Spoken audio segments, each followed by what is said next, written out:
This is HRRN, horse racing's voice. But it's 8 Rings who has his mind on business, and he is in complete command inside the final furlong. American Theorem valiant, but just chasing the very talented 8 Rings, who's back on top with a dominant score in the American Pharoah Stakes. Coming to the 16th pole, Keep Me in Mind runs late between horses. Essential Quality, though, has opened up by 5 to Keep Me in Mind and Superstock. Essential Quality, Luis Saez to win the Claiborne Breeders' Futurity. Here is Good Magic running up alongside Forense Fire, charging 2. Forense Fire to the outside takes the lead. Good Magic battles on from the rail. On the far outside, moving up into third lane is Cowboy Karma, but it's going to be Forense Fire in the Champagne. Welcome to the Equine Forum, presented by TwinSpires. Catch me if you can from here. And Walton Street is streeting them. It is Walton Street and the Patterson Canadian International by 5-6 lengths. Desert Encounter running a bold second, but there's no stopping. Walton Street demolishes them. A big winner of the Patterson Canadian International. Malathaat trying to chase her down into the final furlong of the Central Bank Ashland. Past the Champagne, a 2-length lead. She leads it by a length and a half. By a length, Malathaat still trying. Past the Champagne. Malathaat running on from the outside at the line. Malathaat gets up to win it for Shadwell Stable. Now, here's Mike Penna. Good morning once again, everyone. Mike Penna, Baron of the Backstretch, welcoming you to the Equine Forum, all presented by TwinSpires. This, the show that launched a network, and it is all right here on the Horse Racing Radio Network. Happy to have you back in the saddle with me for the next 3 hours on Sirius 162, XM 207, our affiliates in Lexington, Louisville, and across the country, streaming worldwide and podcast on our website, horseracingradio.net, or wherever you listen to your podcasts. Well, this is a pretty fun weekend to be a racing fan, isn't it? Yeah, I would have to say so. The Breeders' Cup edging ever closer. We are now just 26 days, 11 hours, 57 minutes, and 31 seconds away from the Breeders' Cup returning to Del Mar in Southern California. And 16 additional automatic bids are going to be earned over the course of the next 36 hours or so. 8 today, 2 tomorrow, and then 6 on Sunday, tomorrow, at Longchamp in France. So a total of 8 today, 8 tomorrow, but 10 of those taking place here in the U.S., and then the other 6 over in France. Congratulations, by the way, to the trio of Challenge Race winners yesterday. Nakatomi taking the stall Keenan Ogden at Keeneland. Imagination the Lady capturing the Jessamine. And then Tommy Joe winning the Grade 1 Darley Alcibiades via disqualification, ridden by Hall of Famer John Velazquez. Johnny V took time to join me yesterday morning for an extended conversation. That interview is coming up in just a few minutes at 8:15 Eastern. You will not want to miss it. We discussed his 5 mounts in each of the greatest stakes at Keeneland this afternoon, which includes morning line favorite Ted Noffey in the Grade 1 Claiborne Breeders' Futurity. He also looked back on his win in the 2022 Breeders' Cup Distaff, which was at Keeneland, and he did that aboard Keeneland sales graduate Malathaat, which is the perfect way for us to wrap up Malathaat Week, presented by Keeneland Sales here on HRN. You've been listening to content all week long on all of our shows, on our social media pages. You've seen it. You've seen it on our website pertaining to Malathaat as we celebrate Malathaat Week. You've also seen an awful lot of content talking about Woodbine, because this is also Woodbine Week here on the network. And rightfully so, because Woodbine has a huge card this afternoon that I'm going to tell you more about in just a minute. It's their Fall Turf Festival. But one of the other things I got into with Johnny V in this conversation you're going to hear momentarily was the situation surrounding Paco Lopez and his highly controversial 6-month suspension, which he was given by HISA. And Johnny represents the Jockeys Guild. He's the co-chairman of the board of the Jockeys Guild. And last week, he made a statement in New York stating the guild's stance and the fellow riders' stance. You've seen several, if you're on social media, you've seen several other riders post videos, post comments in support of Paco Lopez, saying, okay, we get it. His infractions, he continues to get himself in trouble. His infractions keep happening, and he needs to be punished. There needs to be some repercussions. You can't just let people get away with these things, whether it's Paco Lopez or anybody else. But the guild's stance and the fellow riders' stance is that, hey, 6 months is just too much. This is just, it's overkill. So Johnny's going to talk to me about that. He's going to share his thoughts personally. And one of the things I asked him, and you're going to want to stay tuned for that answer, but one of the things I asked him was, is Paco Lopez a dirty rider? Or maybe a better way to say it, is Paco Lopez a guy that doesn't ride the way he's supposed to? And Johnny gave me a very candid answer to that question. So, again, stay tuned for that conversation coming up at 8:15 Eastern. We'll continue to talk about Woodbine as well, but when we do that, you're going to hear from jockey Rafael Hernandez, who is going to join me at 9:20, second hour of the program. Rafael, one of the top jockeys in Canada, has mounts in all 3 Greatest Stakes races at Woodbine later today, including No Balls, who goes in the Arctic. You remember No Balls? Winner of the 2023 Breeders Cup Turf Sprint at Santa Anita. He hasn't exactly duplicated that winning performance yet. He's still trying to get back on track. He's only 2 for 10 since that win 2 years ago. And I know that he does have a grade 2 victory on his resume. But he hasn't been the same No Balls we saw back in 2023 when he won the Turf Sprint. Maybe today the Arctic gets him back on track and sends him out to Del Mar for another crack at it. But Rafael Hernandez will be the man in the saddle, and he'll join me at 9:20 Eastern Time. Also going to have a lot of fun visiting with a few handicappers for you here this morning. One of the great things about this weekend is just if you can get to the races, that's great. If you can't, you kick back with your favorite ADW. We hope that that's TwinSpires. And you sit back and you make a few wagers sitting on your couch and maybe flip back and forth. Have a little college football on. Tomorrow you watch the NFL, you flip over, you catch the Spinster, you catch the ARC races. But that's one of the cool things about this weekend. So I'm going to bring you some conversations with handicappers to get you ready for these weekends, for these big races this weekend. And you're going to hear from Scott Hazelton, who's the analyst at Keeneland, does a fantastic job. You're going to hear from Jeff Bratt. He has been handicapping at Woodbine for a very, very long time, does a wonderful job there. He caught up with Bobby Newman earlier this week, and you're going to hear that conversation. And you're also going to hear from Brad Free of the Daily Racing Form. Not going to neglect the big races out in California today. Brad is based in Southern California. He really has his finger on the pulse of racing there. And he'll get a chance to tell you about some of the storylines, some of the horses to watch in the races at Santa Anita later today. My poll question for you this morning: who is your pick to win the Claiborne Breeders' Futurity at Keeneland? That race coming up later today. And it features the morning line favorite Ted Noffey, undefeated, winner of the Hopeful. And he did that by open lengths. He's really good. But now he has to answer the 2-turn question, the distance question. Will he be the same? Will his brilliance shine through in the Bluegrass later today? So Ted Noffey is one of the choices. How about Ewing? He's been pretty good too. And then you have Big Dom, and then somebody else. Those are the 4 choices. Who is your pick to win the Claiborne Breeders' Futurity at Keeneland? Ted Noffey, Ewing, Big Dom, or somebody else? And if you pick somebody else, please comment and let me know which horse you think is going to pull off a bit of an upset later today. You can go to @HRRN on X to cast your vote. You can do that on our Facebook page. That's Horse Racing Radio Network. And you can do it via email. Just email the show, mike@horseracingradio.net, to let me know who your pick is to win today's Claiborne Breeders' Futurity here in the Bluegrass. It's going to be a beautiful day, by the way.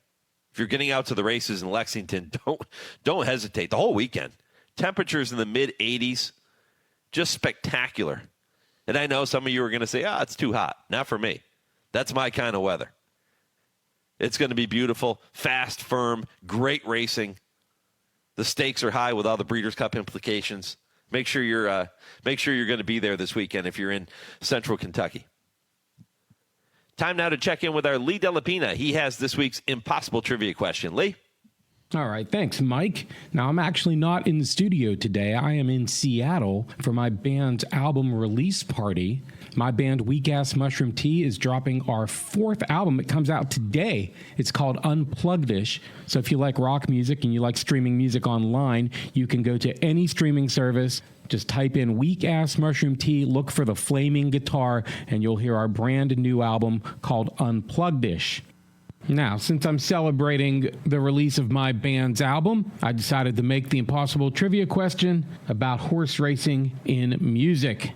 Lee Rocker, who's best known as the double bassist for the band Stray Cats, wrote a song about his horse racing gambling woes on his 2006 album, The Curse of Rockabilly.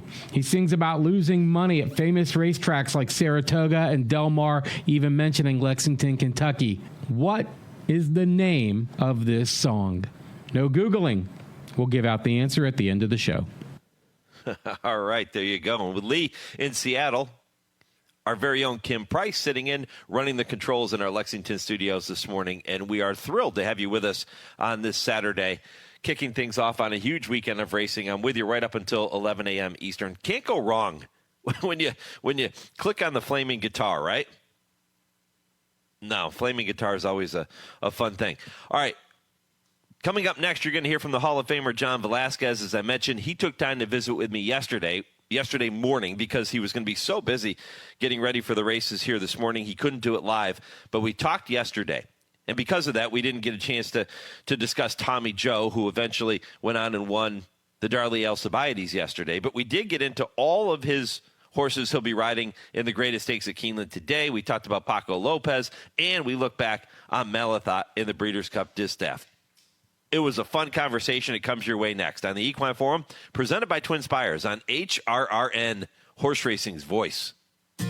Race to TwinSpires, where you can unlock a $25 risk-free bet. Just use the code HRRN25 when you sign up. And if your first bet doesn't win, TwinSpires will refund your account up to $25. Wagering on the app is fast with free past performances, insider picks, and power plays every day you wager. TwinSpires. Download the app today to earn your $25 risk-free bet. Void where prohibited. For terms and conditions, visit TwinSpires.com. Must be 18 or older, 21 and older where applicable. For help with a gambling problem, call 1-800-GAMBLER.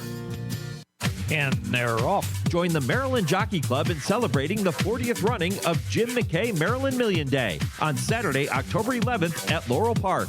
Come with friends and family to Maryland's Day at the Races as we showcase Maryland sires with over $1 million in purses. Maryland, a foundation of greatness, a bright future ahead. Meet us at Laurel Park on Saturday, October 11th. Visit laurelpark.com for details. First post, 11:30 a.m. You're listening to Malathaat Week, presented by Keeneland Sales on HRRN. Dear racing fans, we've been waiting for you. We've been working, prepping, training, putting together thrilling races, high stakes, favorite traditions, and fresh experiences. From right on the rail to the top of the hill. Whether it's your first meet or your 50th, we can't wait to welcome you back this fall. Love, Keeneland. It's time now to shine the spotlight on the Darley Taking the Reins Performer of the Week. Here comes Essential Time through traffic. Canned Heat fighting on with fuel in Essential Time. Essential Time splits rivals and grabs the front. It's Essential Time, getting the path to victory in the Clever Trevor by a length and a half. Essential Time, the son of Darley stallion Essential Quality, recorded that victory in the Clever Trevor Stakes at Remington Park, a win which makes him your Darley Taking the Reins Performer of the Week. Darley Stallion Essential Quality. Just the 7th colt in the 53-year history of the Eclipse Awards to be named champion at both 2 and 3. He is now the sire of 8 winners from his first crop.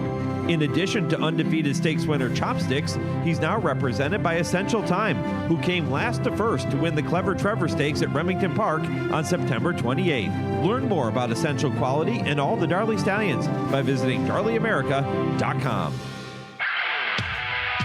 You're listening to the Equine Forum on HRRN, presented by TwinSpires.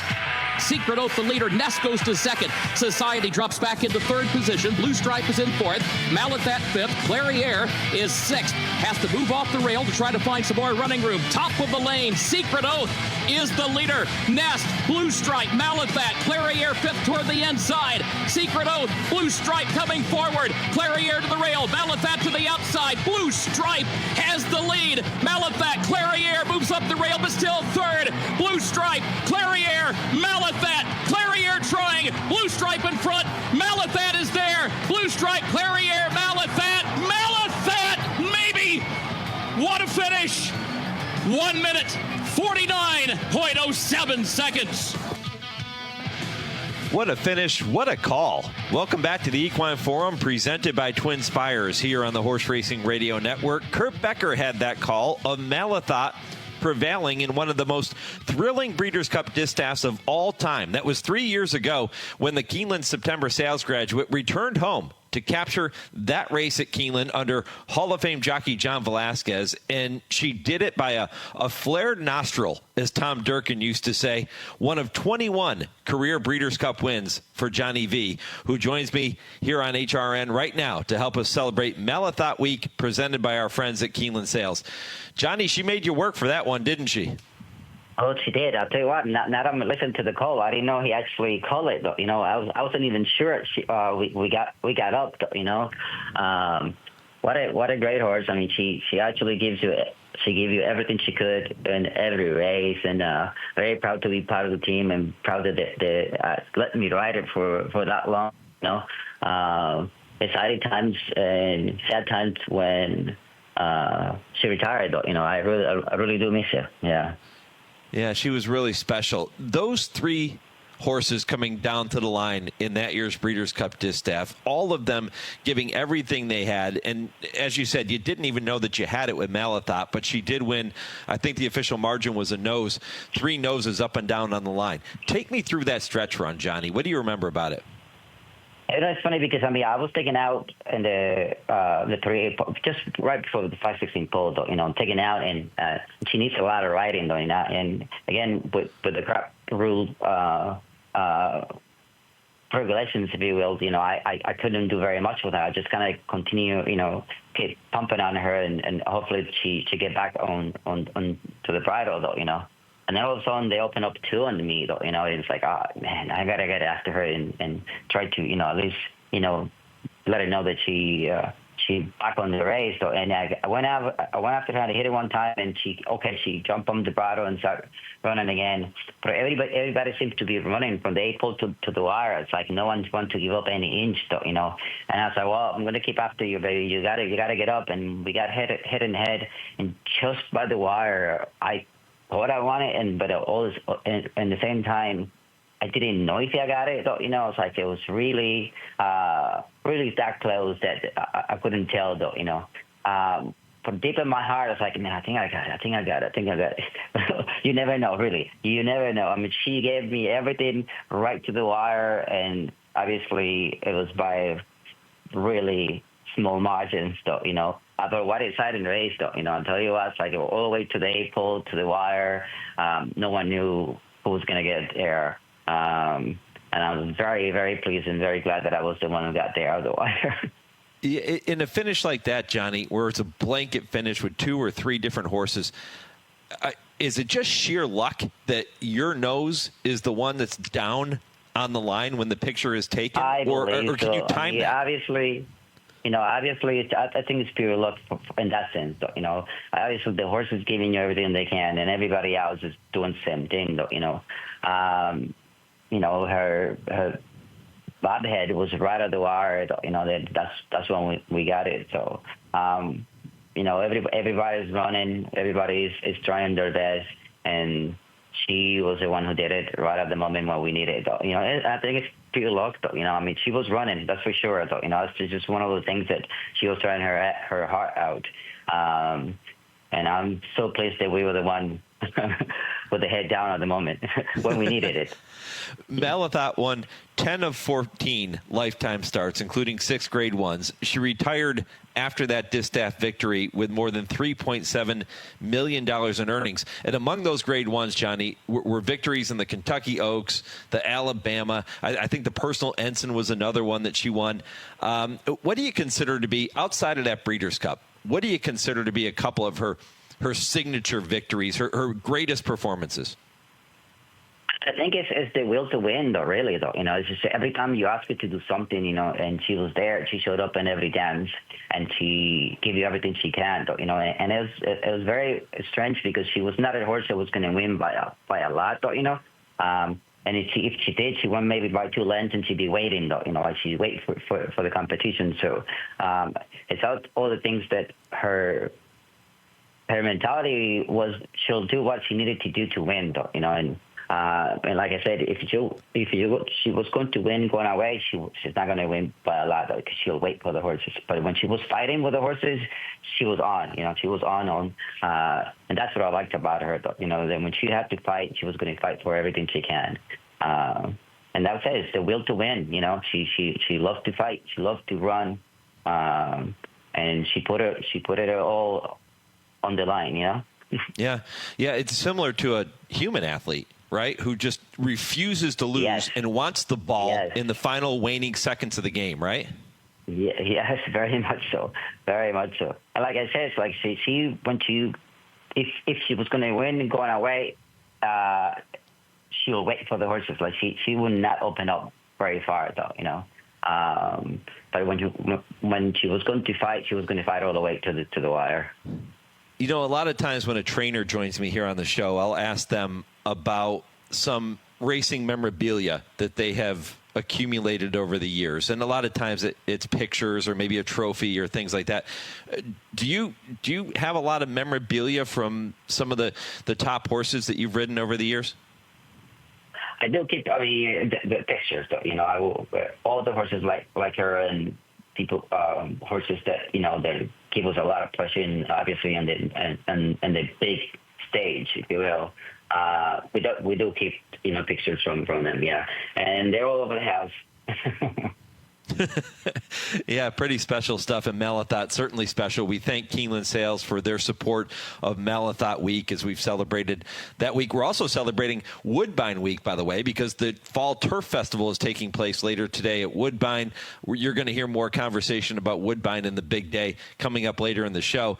Johnny, you've got a busy Saturday afternoon ahead of you. You're riding every single Greatest Stakes race at Keeneland, and one of the horses you'll be aboard is Ted Noffey in the Claiborne Breeders Futurity. And my goodness, he was so good in the Hopeful last time out. What'd you feel underneath you that day? Man, he's a beautiful horse. I'll tell you what, and I think he's just learning to run too. He's big, powerful horse, and he showed it in the Hopeful, though. You know, like got at him a little bit the quarter pole. He kind of gets lost a little bit around the turn, but also you don't want to ask him too soon because all of a sudden he takes up and goes, though, you know. But anyway, I did ask him a little bit just to keep his mind and run, and when he got down the lane, the 316 pole, I go, well, now I'm on the lead a little too soon, I thought anyway. So I'm going to have to keep his mind and business, though, you know. And I wrote him out, and did he run an unbelievable race, and the way he took up down the lane. So very, very impressive. Yeah, and like a lot of horses in the Claiborne Breeders Futurity, he's going to be going long for the first time, 2 turns for the first time. As his coach, if you will, riding him, what are some of the things you're going to keep in mind to make sure he can be successful going that distance?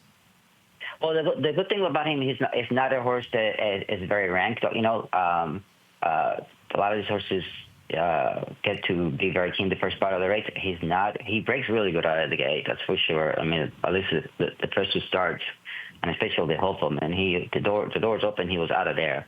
but I put my hands down right away, and he actually comes back and relax underneath of me. So I hope that's what he does, want to turn out that he breaks well, get a good position, and he doesn't get too keen. And then it's like everything, they've never been 2 turns before. I think the way he gallops out and the way he breathes, it seems like he should be able to handle it. I mean, he's a big boy too. So we're hoping that that's what he wants to do, and we go from there. Your day begins. The first greatest stakes is the Woodford Stakes. That's race number 6. You're going to be aboard Script for trainer Rusty Arnold. This is a horse who you are not as familiar with. I don't know if you've ever ridden Script before. How do you prepare to ride a horse you haven't ridden? The same thing, so like it's preparing yourself, looking at the competition, what do they do, where they're coming from.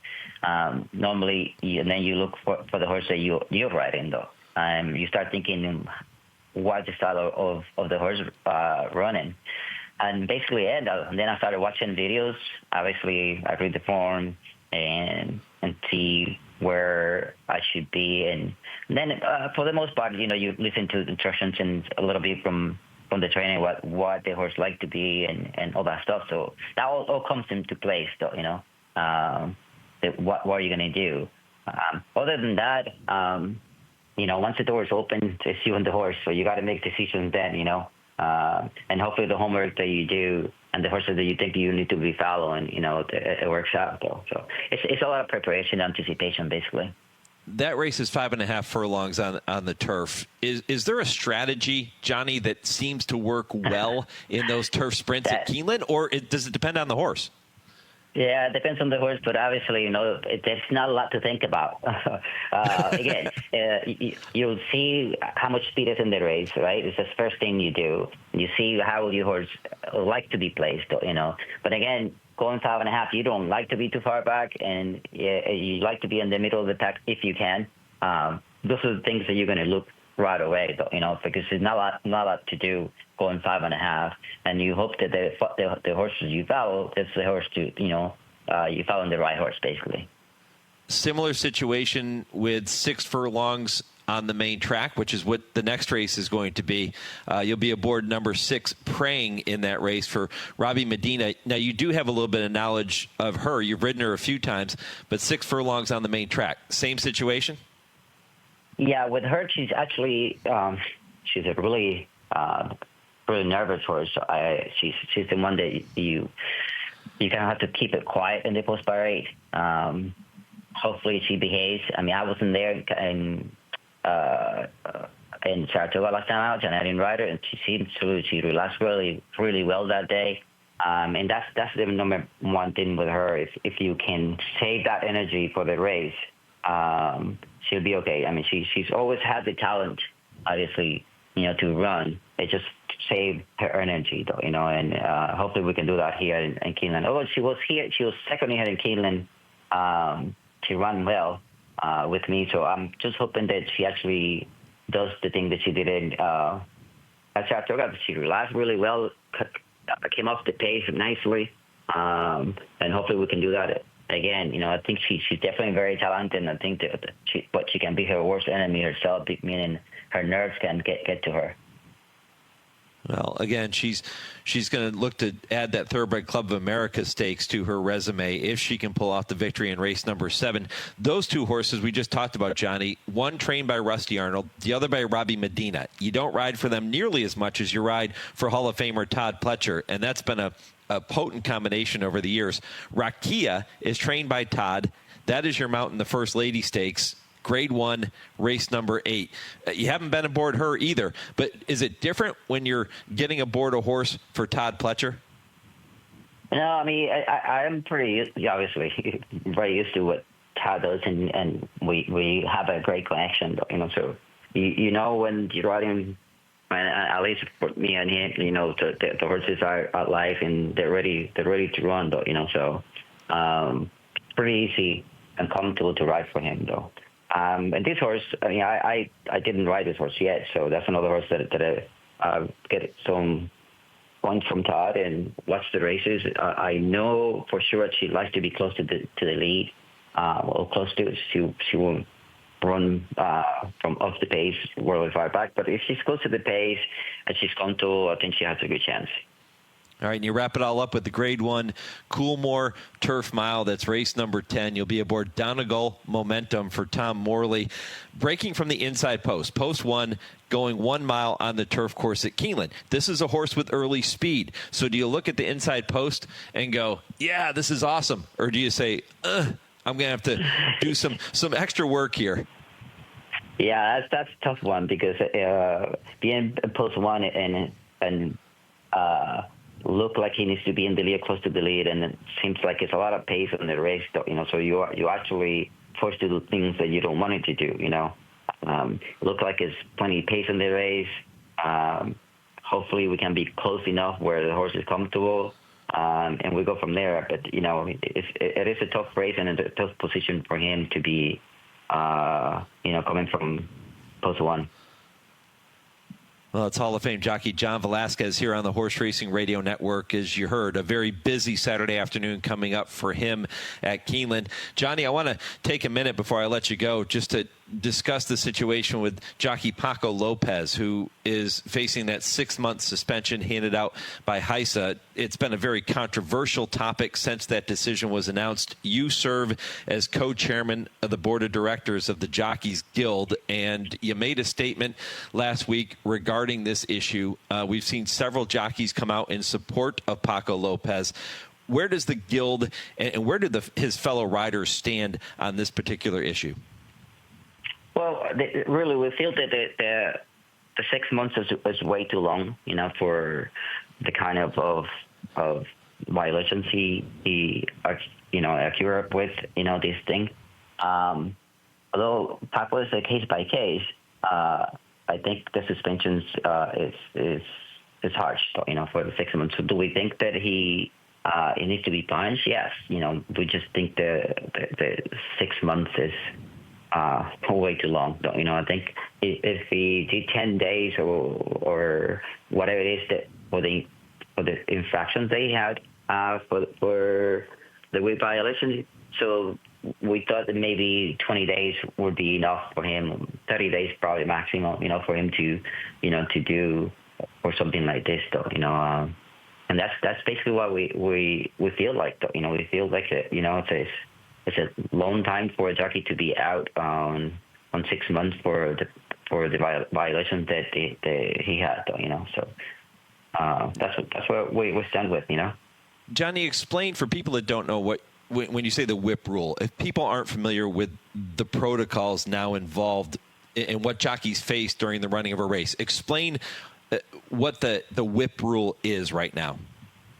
Oh, right now, we are only allowed to use a 6 time, during the race, meaning you can tap as long as you have your hands on the neck of the horse, right? So you can tap in the shoulder as much as you can while you have your hands on the neck. Once you take your hand out of the neck, that counts as a 1 strike, And then the other thing that what Paco is getting in trouble with, that you cannot raise your wrist over your helmet, And that's why he had multiple violations for it, and I think that's why I got him in trouble. I know that's why I got him in trouble. And this is the rule, so if he had multiple violations over the wrist, over the helmet, and that's where we're standing now. Again, but we feel that that 6 months is way too long, for the kind of violations he has. Mm-hmm. Yeah. Is Paco Lopez? Paco's been in the headlines for some very negative things over the years, and he's been up and down throughout his career. Is Paco, I don't want to use the word a dirty rider, Johnny, but does he ride the way he's supposed to ride? Well, I got to say, he's always been an aggressive rider, though. I think through the years, he has changed, and he has made himself a better rider, meaning not as aggressive passing the line, though, meaning with his qualifications or clipping heels, whatever, his style was, that he was a little, I don't know, a little reckless, if you will. Last couple of years, you can watch that. He has come along and learned a lot in that position, though, Now the rules comes in, and there's rule regulations that we have to follow. So now we know there's a lot of jockeys who was very hard to change, the style that they ride. So it's very difficult, for you to change. Basically, that's what the only thing you knew how to do. For me, I never really put myself like hitting way high or hitting a lot. I could maintain my emotions, if you will, where I'm supposed to be, though. So, but not everybody's the same, though, And I think that's what got him in trouble, that he had a bad reputation when, a couple of years ago, that he's gotten better. And then, an issue they went with him a year ago. I think it was a year ago. There was that negative, and I think that's what's really hurt him a lot, And I think this is where we are with him now.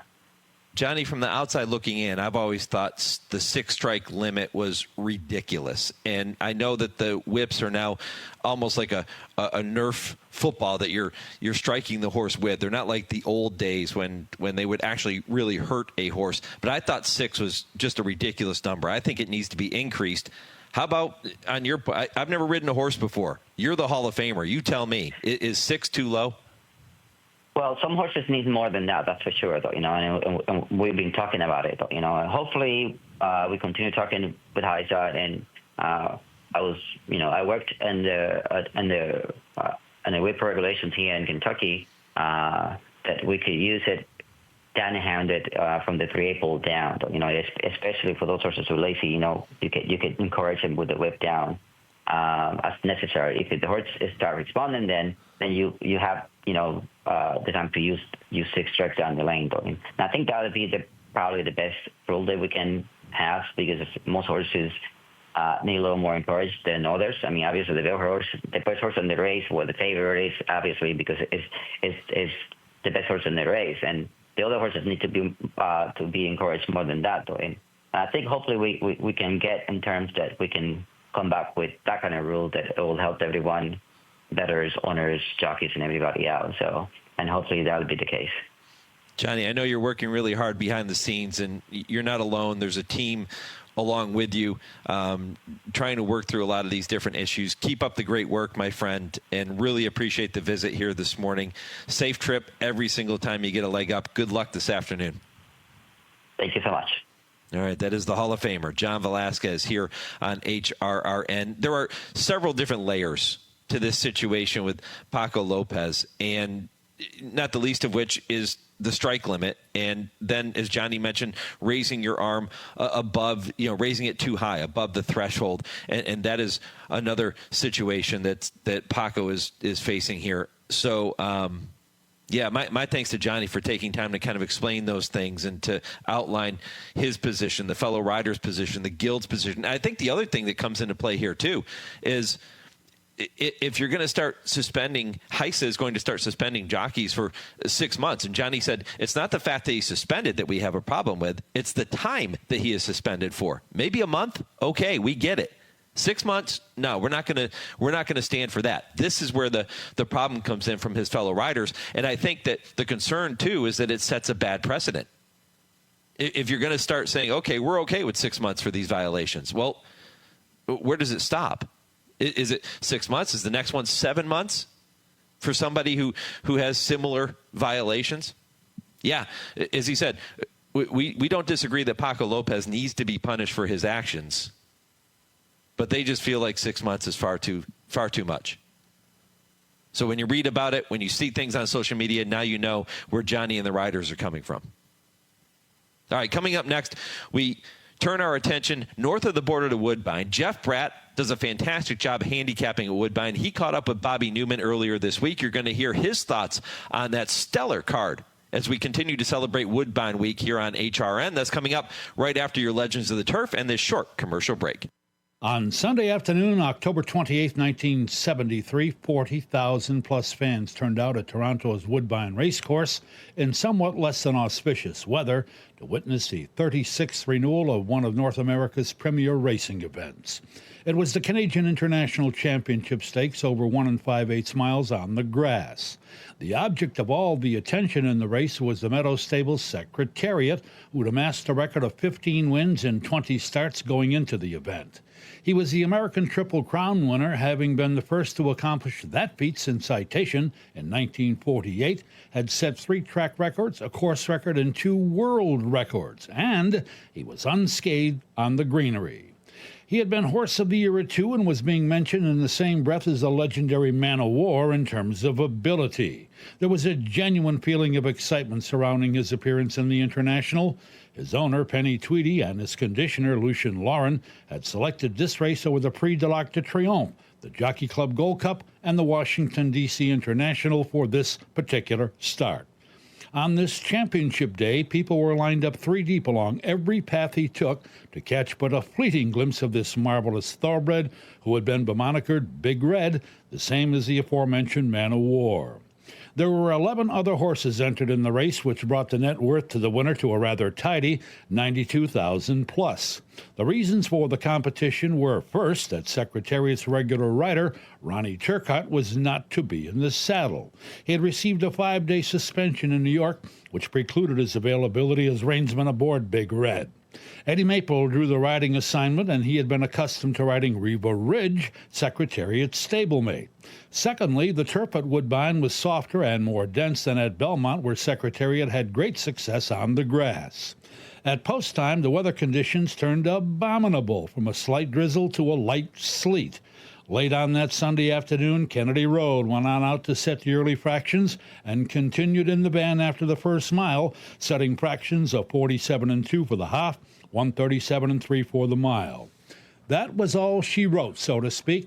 Secretariat, the big golden chestnut, was set down by Maple and literally exploded in typical Secretariat fashion, zooming to the front going into the last of 3 turns. He led by 3, then by 4, then by 6, and then by 12 open lengths, leaving a totally demolished quality field of thoroughbreds in his wake. At the furlong marker, Maple eased up on the big colt and allowed him to waltz home the easiest kind of winner by 6 open lengths in a final time of 2:44.4, that time being only 4 ticks off the track record, and this in spite of being eased up, so to speak, at the end. With a $92,000 plus winner share of the purse, he pushed his career earnings to a new all-time single-season mark of $860,000 and surpassed the great Damascus's mark in so doing. He also became the 4th greatest money winner of all time, trailing only Kelso, Roundtable, and Buckpasser. It all happened on a meteorically, so to speak, miserable day before 40,000 plus racing fans at Woodbine in Canada, Sunday, October 28th, 1973, in the Canadian International. A truly great performance and indeed a great moment in thoroughbred racing. This is HRRN, horse racing's voice. Race to TwinSpires, where you can unlock a $25 risk-free bet. Just use the code HRRN25 when you sign up. And if your first bet doesn't win, TwinSpires will refund your account up to $25. Wagering on the app is fast with free past performances, insider picks, and power plays every day you wager. TwinSpires. Download the app today to earn your $25 risk-free bet. Void where prohibited. For terms and conditions, visit TwinSpires.com. Must be 18 or older, 21 and older where applicable. For help with a gambling problem, call 1-800-GAMBLER. Join us at Hollywood Casino at Charlestown Races on Saturday, October 11th for the 39th Annual West Virginia Breeders Classics. It's the premier night of racing for West Virginia breds on the Charlestown calendar. The All-Stakes 10-race card is headlined by the $300,000 Sam Huff West Virginia Breeders Classic, with over $1 million in purses up for grabs on the night. The best West Virginia breds in training get their time to shine under the lights at Charlestown. It's the 39th Annual West Virginia Breeders Classics here at Hollywood Casino at Charlestown Races. Get ready for the ultimate racing day. Maryland Million's 40th anniversary celebration at Laurel Park on Saturday, October 11th brings explosive racing action featuring 12 thrilling races and $1 million in purses.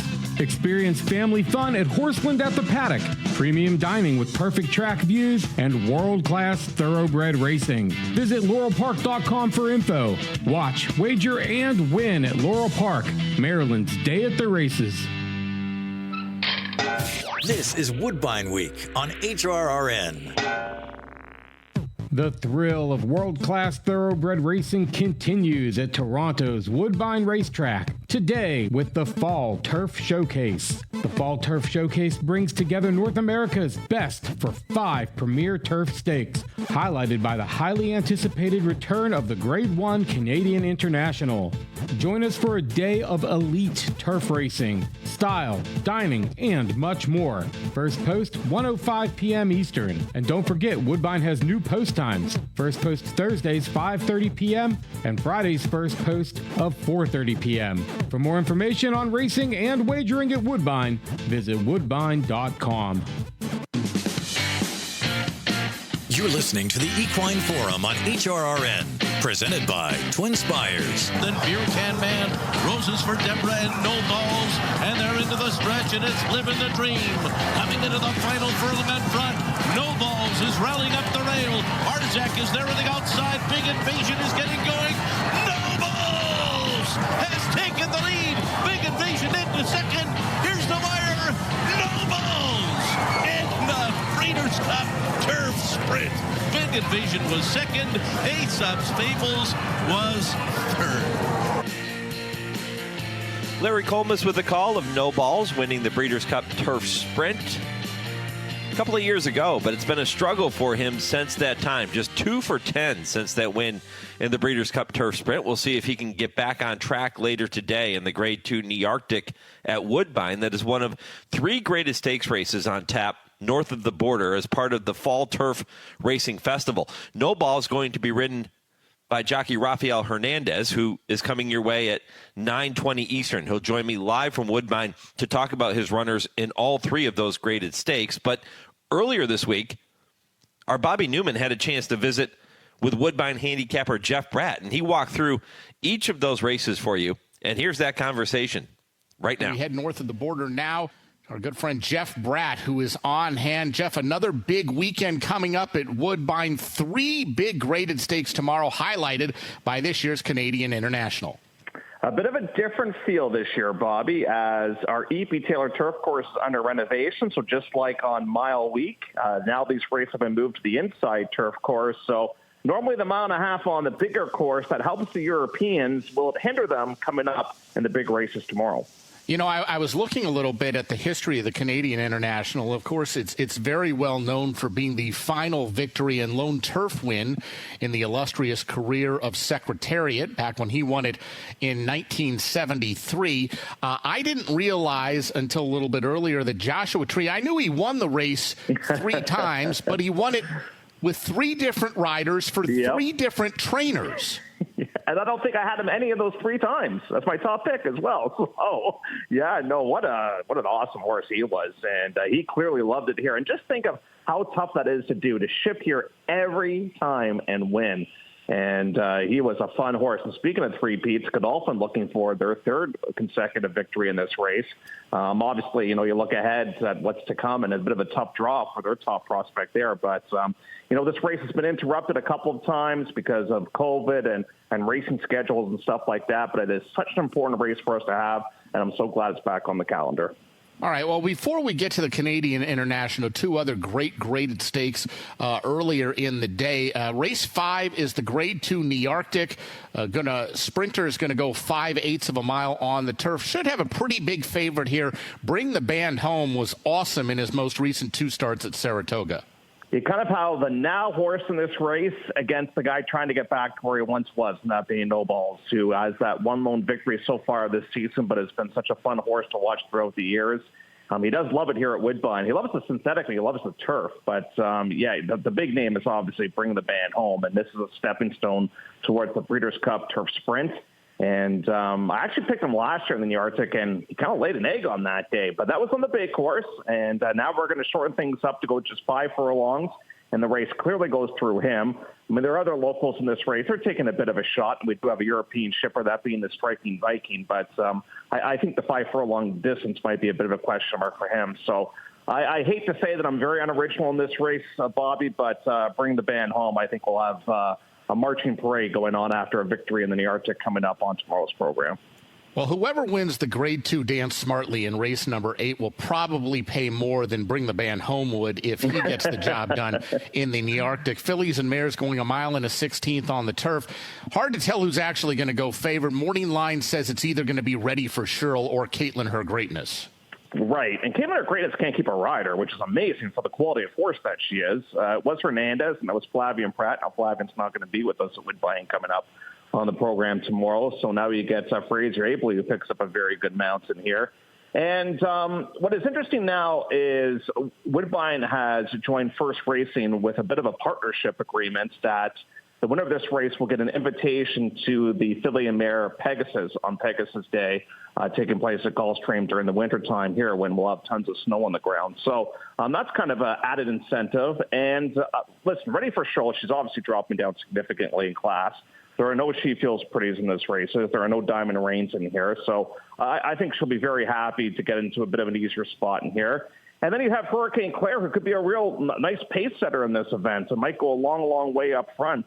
For the locals, I think they look pretty strong, though, in this race. I am going to go towards Ready for Shirl in here. Roger has figured out this horse. It's a bit of a quirky family, and she's been a lovely runner for the Connections throughout the years. And it would be great to see Roger pick up another stakes win. The Grade 1 Canadian International goes as the 9th race on the card tomorrow. 3-year-olds and up going 1.5 miles on the inner turf course. $750,000 on the line. Haunted Dream was really, really impressive, winning the Grade 3 Singspiel in his lone North American start. He may have to be even better than that, though, if Nation's Pride comes to play. He's the defending champ, and he's just really, really good. He is. And the somewhat equalizer might be the post. That's not a great draw because that first turn comes up pretty quick on the inside turf course when you're going 1.5 miles. So what does this young rider do with Nation's Pride? Does he try to gun, or does he try to get to the rail as quickly as possible? The good news is he's got enough tactical speed that he should be somewhat forwardly placed in here. And I can't underestimate this enough that in Canada, in our graded stake races, you can get onto Lasix, and this horse does get onto Lasix, and the best speed figure they ever ran in terms of buyers was in the International last season with the addition of Lasix. So he's going to have to overcome a tricky draw. Haunted Dream got a perfect ride last time out, courtesy of Hernandez. You have some locally based horses that are, they're trying to swing for the fences a little bit in here. Kind of cool that My Boy Prince is in this field as well. But the horse I want to ask you about, Bobby, is as a handicapper, as you have been for such a long time, what do we do with Tawny Port? He's been facing such good competition, and he's got $2 million on his bank card, but he has not won in such a long, long time, and yet he looks so appealing in this race. I just have to avoid the temptation, I think, of playing him in this event. Yeah, I would avoid him as well. Maybe this is just my handicapping thing. I'm awful at handicapping Kentucky Downs races. I don't know what it is. I'm expecting fastball, and they're throwing curveballs and sinkers and things like that. And what it seems like to me, and it's not a hard, fast thing, is that horses who have been running better at Kentucky Downs than they have been on quote-unquote regular turf courses, when they get back to the more conventional turf courses, they go back to that form. Yep. And horses who maybe had been running well on conventional turf courses and throw in a not so good effort at Kentucky Downs, it means absolutely nothing when they go back to those races. So Tawny Port had not been running very well on regular turf courses of late. Comes up with 2 big second-place finishes in a row at Kentucky Downs.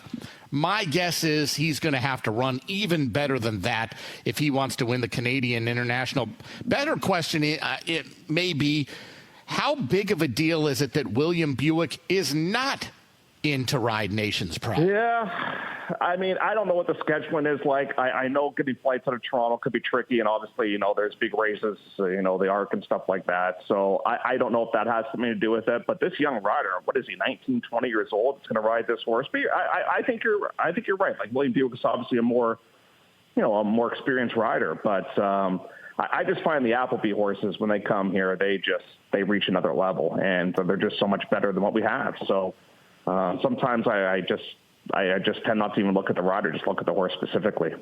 The Appleby runners, not only better than what you have up there, better than what most people have anywhere around the world, wherever they show up. Jeff, we really appreciate you taking the time. You and the folks at Woodbine have been great partners for a long, long time with those of us here at HRRN. We've said it many times. We love these monster stakes weekends that you have at Woodbine. I can't believe that the season is I think it's only about 3 weeks away from closing for 2025, but we really appreciate everything you and your colleagues have done and wish you the best this weekend, my friend, and have a great winter. Thank you so much. We actually go to the middle of December. Just wanted to correct you on that. We go to the middle of December here. So oh, my goodness. I cut you off 2 months early. Yes, we still have a ways to go still, but don't worry. I have my snow shovel ready, and we've got Blue Jay Mania going up here as well. So hopefully it stays nice and warm as well. All right, first game for them on Saturday, I believe. You got it. All right, pal. Have a great weekend and best of luck in the 3 big stakes tomorrow. Thanks, Bobby.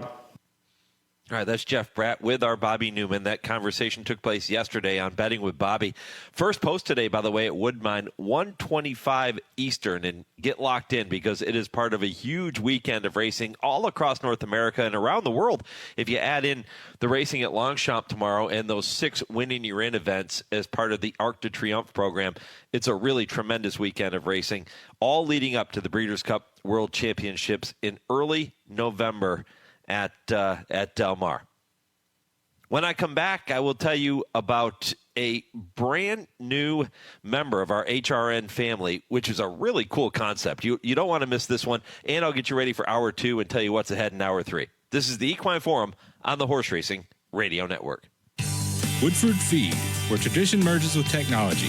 Family owned since 1940 and providing exceptional customer service, Woodford Feed specializes in the highest quality feed, using only the finest ingredients to ensure optimal nutrition for your horses. In addition, Woodford Feed can help with all your farm needs, including field seed, fertilizer, and weed control. So whether your horse is sprinting around the racetrack or has a foal by her side, count on Woodford Feed to provide the quality nutrition necessary to perform at the highest level. Woodford Feed, Versailles, Kentucky. Adopt US Kids presents What to Expect When You're Expecting. A teenager. Learning the lingo. Today I'm going to help parents translate teen slang. Now, when a teen says something is on fleek, it's exactly like saying, that's rad. It simply means that something is awesome or cool. Another one is totes. It's exactly like saying, totally, just shorter. As in, I totes love going to the mall with Becker. Another word you might hear is jelly. Jelly is a shorter, better way to say jealous. As in, Chloe, I am like so jelly of your unicorn phone case. You don't have to speak teen to be a perfect parent. Thousands of teens in foster care will think you're, rad, just the same. To learn more, visit adoptuskids.org. A public service announcement brought to you by the U.S. Department of Health and Human Services, Adopt U.S. Kids, and the Ad Council. We have the world at our fingertips, inspiration in our touch, and power in our hands. Our hands, gentle enough to hold the next generation, yet strong enough to build movements that can change the world. Our hands can build relationships, frame ideas, and empower communities. We have the ability to share and imagine, create and comfort, love and heal the world around us. And it doesn't stop there. Right here, in our hands, we have the power to save a life. If you see a teen or adult suddenly collapse, call 911 and push hard and fast in the center of the chest. The power is in your hands. Anthem Foundation is the proud national supporter of the American Heart Association's Hands Only CPR campaign. Thursday evenings, 6 to 7 p.m. Eastern, is the Brisnet.com call-in show. It's your chance to call in and let the Horse Racing Radio Nation know what's on your mind. Call us at 888-966-HRRN. That's 888-966-4776. And discuss the topics you choose in the world of thoroughbred racing. The Brisnet.com call-in show. Sirius 162, XM 207, and streaming live at horseracingradio.net. You're listening to the Equine Forum on HRRN, Presented by TwinSpires. And here's Ted Nafi. Ted Nafi in hand inhales Soldier and Diplomat as Butane takes up the chase on the outside. And in between, Curtain Call's running a big race. 1 furlong left. Ted Nafi with a 2-length lead. Curtain Call trying his best, but is no match for Ted Nafi. Ted Nafi in those legendary colors wins the Spendthrift Farm Hopeful by 8. A brilliant performance. Photo between Butane and Curtain Call. That's Frank Miramati with the call of the Grade 1 Hopeful at Saratoga, won by Ted Nafi, who returns in today's Win and You're In Breeders' Futurity at Keeneland. A victory by the talented youngster this afternoon will have his connections and his namesake Ned Toffee of Spendthrift dancing all the way to the Breeders' Cup at Del Mar. And speaking of dancing, we have a new member of our HRRN sponsor family, and it is a really, really cool thing. You can now add Derby and Dance Party video horse racing to your next event. And let me tell you, this is so cool. And it's become incredibly popular with major corporations and private house parties alike. Whether you're hosting your own personal horse racing watch party or you're a company gathering your employees together, your clients together, the fully customizable Derby and Dance Party video horse racing is sure to be a winner with your guests. It's going to take your event to a whole new level. Horse racing knowledge is absolutely not required to use it, and no party is too large or too small. You can learn more about making your next racing party a Grade 1 winner by visiting derbydanceparty.com. That's derbydanceparty.com, or you can call them to book your party if you'd rather do it that way. Their number, easy to remember, 844-MY-PHILLY, 844-MY-PHILLY. And you can check out videos of some of their parties on their website, too. It's really, really a neat thing. derbydanceparty.com. Welcome to our HRRN family, and looking forward to telling you more about those parties later in the program and as we continue on over the next several months as well. All right, hour two jam-packed with more conversation. We've been spending a lot of time talking about Keeneland and talking about Woodbine. Going to continue to do that. Also going to fold in some conversation about Santa Anita as we get you set for the big day on the West Coast as well. All of that still ahead right after this 10-second pause for station identification. This is the Horse Racing Radio Network, where racing comes to talk.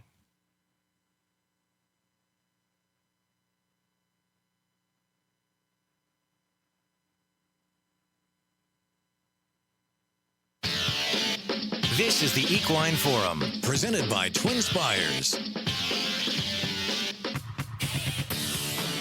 Welcome back. Hour 2 of 3. Mike Penna, Baron of the Backstretch. Happy to have you along for the ride on this edition of the Equine Forum presented by TwinSpires. Hour 2 beginning momentarily with Scott Hazelton, longtime analyst at Keeneland, does a fantastic job. We'll get a chance to talk to him about their incredible program coming up later today.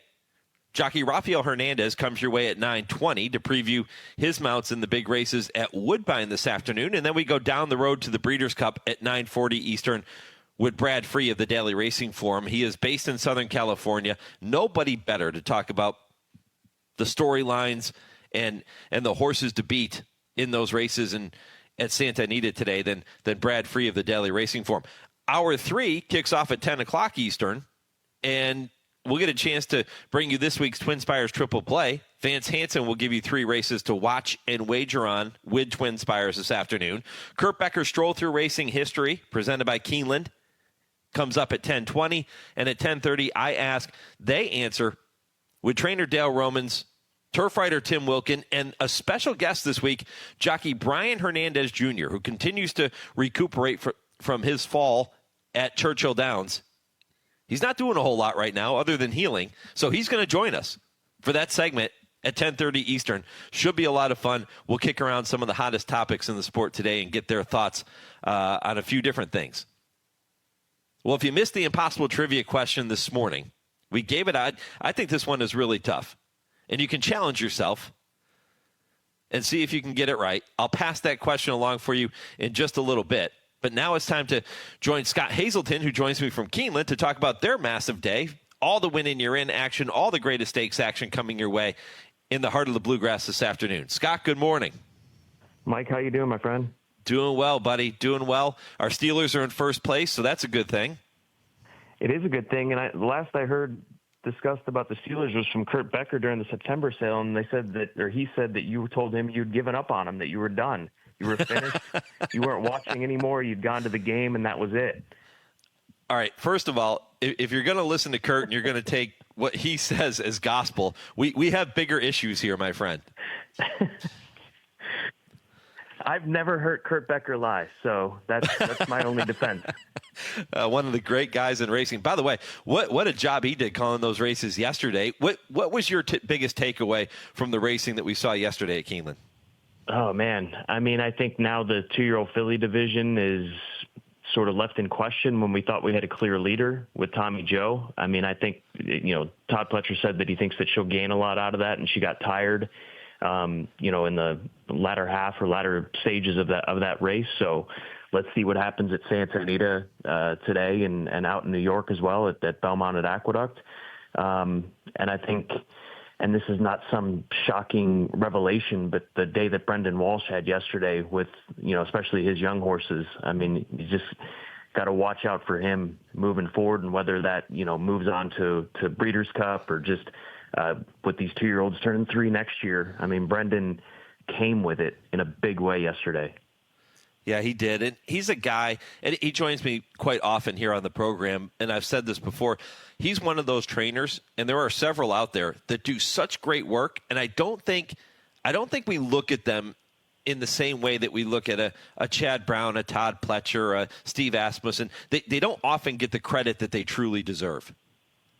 No, and he's got great turf horses. He's got super dirt horses as well. I mean, it's across the board, and he definitely deserves to be in that conversation. And he's got, strings of horses. I remember having a conversation with him at some point, either earlier this year or last year, asking him where he's got horses, and he was telling me all the various locations that he had them stabled and all the traveling he would be doing on a week-to-week basis. It's very much like, those operations, like a Steve Asmussen, like a Brad Cox, especially, where they've got, their multiple sort of satellite centers away from what would be considered their main string. But he's got a great system and obviously a great team behind him and great support with the owners that he's got. I mean, he's got some serious firepower when it comes to the owners that he has. And as we know, it all starts there. Well, some serious firepower on this program at Keeneland this afternoon, and it's going to be a beautiful day in Lexington. Temperatures hovering around the mid-80s, plenty of sunshine, fast main track, firm turf course, 5 graded stakes. Earlier, I had the chance to catch up with Hall of Famer John Velazquez, who has mounts in each of those 5 graded stakes, including Ted Noffey in the Breeders' Futurity. We'll get to that race. But, Scott, let's start with your thoughts on the Grade 2 Woodford, which is the first of those 5 races. The graded stakes will all be run in succession, 6 through 10. Take me through the Woodford. It's got a bit of everything, doesn't it? I mean, you've got what would be considered young horse who is certainly established in Governor Sam, tackling older horses. This go around, he's done a heck of a lot over the course of his career. You've got, the established veterans like a horse like Arrest Me Red, Outlaw Kid, Doncho, who set a world record a couple of starts back. So, and then you've got Kedem, who comes in or stays here, I should say, from his travels from the UK, who, we saw him now run twice in the United States, and he's run some solid races over at Kentucky Downs, but tackling a much different scenario just simply based on a cutback and distance perspective here this afternoon. So I think that this sequence, as far as all stakes, pick 5, pick 4, whatever it is it's going to be a heck of a challenge. And I've been partial to Joe Shiesty for quite a long time. He is one of the fastest horses away from the starting gate that I've seen in the last couple of years. I'm not going to put him on the level of, say, a Golden Pal when he was on his game and how quick he would be away from there, but he's not far off of it. And I'm not sure if he may, as far as looking at the splits and stuff like that, he may be that quick, but as far as what he was able to do up until this point in his career is certainly more accomplished for Golden Pal. But I'm willing to give him another chance. He's got Tyler Gaffalione today. Last time out, forget about it. He missed the start, completely taken out of his game. His game is run them off their feet early on, and when he gets a lead, and it doesn't have to be a massive lead, he can be so dangerous. So I thought Joe Shiesty would be really interesting in here, and it's going to be a quick pace. I mean, if Doncho comes with his fastball like he has in the last couple, I think that you've got to respect him as far as one of those that's going to be out there on the front end. And but then you've also got the Wesley Ward factor with a horse like Arrest Me Red, and getting him ready to go here today. Inside draw, what does that mean for him? He's been at his best when he makes the lead. I don't necessarily think he can make the lead, but I was really drawn towards Joe Shiesty in this instance here today, just giving him a pass on that last race and hoping that people get down on him because he didn't run his A game, and he's obviously way more capable than what we saw from him at Ellis Park. The only time he really hasn't brought his A game was in the Grade 1 Franklin Simpson Stakes last year at Kentucky Downs. Other than that, and the time he missed the break last time out, as you mentioned, he has been as consistent as any racehorse is going to be, and that's all you can ask for. Yeah, and you look at that, I mean, and this is just simply looking at where he's at versus where the horse that won the Franklin Simpson last fall is at. 6.5 furlongs at Kentucky Downs, Howard Wolowitz. He's running in the Grade 1 Coolmore Mile. I think you have to take that sort of European mentality where you see those 7 furlong type horses when they come over here, they run in the mile. So he's in the mile. This is a 5.5 stone cold sprint. This is where he's at. This is going to be his ball game. This is always going to be what we see from him are these types of distances. I think you're stretching him a little bit too far when you get past 5.5 furlongs with the kind of speed that he has. So it'll be interesting. I mean, I think these younger horses have a big say in it. Joe Shiesty, Doncho, and obviously Governor Sam as he gets the litmus test here today against the older types. Wide open edition of the Woodford for sure. It's race number 6. Post time, by the way, 3:40 Eastern. Race 7 is the Grade 2 Thoroughbred Club of America Stakes. 6 furlongs on the main track. These are the female sprinters, and there are some good ones in here too, Scott. Yeah, you got Vava, certainly the headliner, a mare that's a Grade 1 winner. She's made over $2 million. The interesting thing is, and she's only run this distance once in the past, the 6 furlong distance. Everything else has been primarily 7 furlongs. And, I know that she lost at Charlestown in the Pink Ribbon Stakes last time out, but that's the 2-turn scenario. I know that she'd gone there at the age of 3 and won the Charlestown Oaks. So, maybe people will hold that against her. But I think her credentials should carry her. I mean, they likely are going to carry her to favoritism. Is she a certainty? I don't think so. I mean, she's got the course form here at Keeneland. You wonder with a mare like Zeitlos, is she still got the A game that we've seen from her in the past, having won this race last year? Maybe you just think that she can turn things around because she didn't run on dirt in her last couple and they tried her on the turf. I settled with Vava, but there's a few in here that would not surprise me. Vodka with a Twist wouldn't surprise me if she's able to pull this one off. She's been one of these sort of overachievers since day one who might be able to spring an upset. Helena's Forte wouldn't surprise me for Phil Bauer.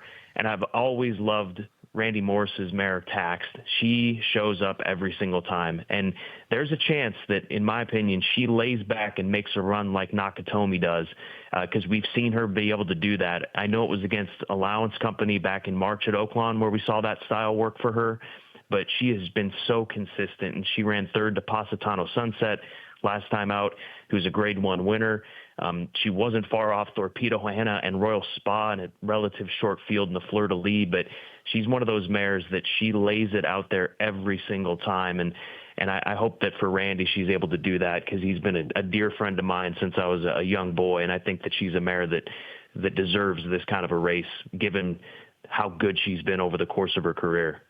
Well, the Thoroughbred Club of America will be followed by the Grade 1 First Lady. This one, just a fantastic renewal. 1 mile on the turf course. Again, it should be plenty firm at Keeneland. We haven't had a lot of rain in the bluegrass recently, and that will continue today with beautiful weather.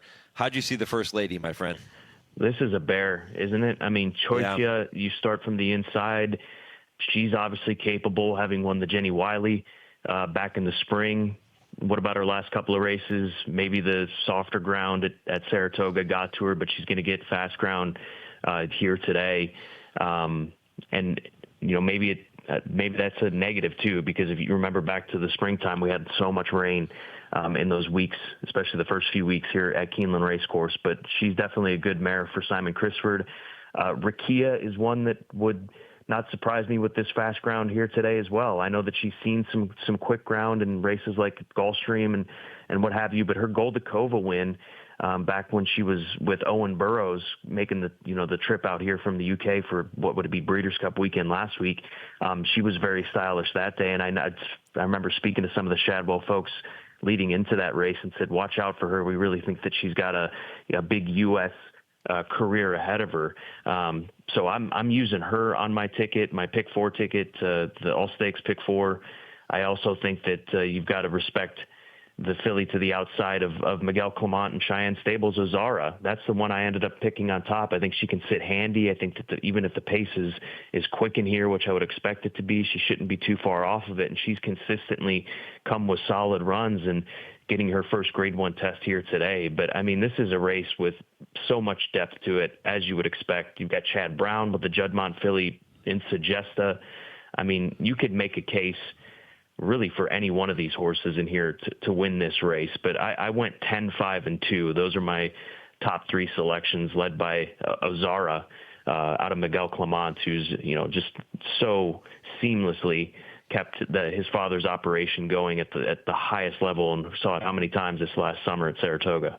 Solid value on the morning line as well, Ozara. It sounds to me like you're going to have a little bit of bankroll if you're looking to play that all-stakes pick 5 at Keeneland this afternoon. Scott Hazelton, Keeneland analyst, joining me here on the Horse Racing Radio Network. Scott, we're down to 2 more. The Grade 1 Claiborne Breeders' Futurity is race number 9. It's followed by the Coolmore Turf Mile as race 10. Let's start with the Breeders' Futurity. Ted Noffey and everybody else? I think so, and I felt the same way about Tommy Joe, and I know ultimately, it turned out to be right by way of disqualification, but, different scenario, different race, different group of horses. He's the one to beat. He's going to be the heavy favorite. I think that Blackout Time on the inside, has some upside with that inside post. We saw the inside post. I don't want to say it helped Percy's bar, but it certainly didn't hurt her, and maybe it did ultimately help her with the speed that she was able to show yesterday and keep on going. And we can see this track, especially to the first wire finish, really, if you've got speed that you can carry from post 1 or just getting down to the inside of the rail, you can do some good things. So I think the Blackout Time's worth taking a look at. And Big Dom, he's kind of, in my opinion, sort of an X-Factor type horse. I know Tom Amos has the big colt running is it later today up at Aqueduct in the Grade 1 for the Colts up there? But, he's Champagne. One that, wouldn't be surprised. The Champagne, thank you. It's hard to focus outside of Keeneland during these race meetings. It really take any focus outside of Keeneland.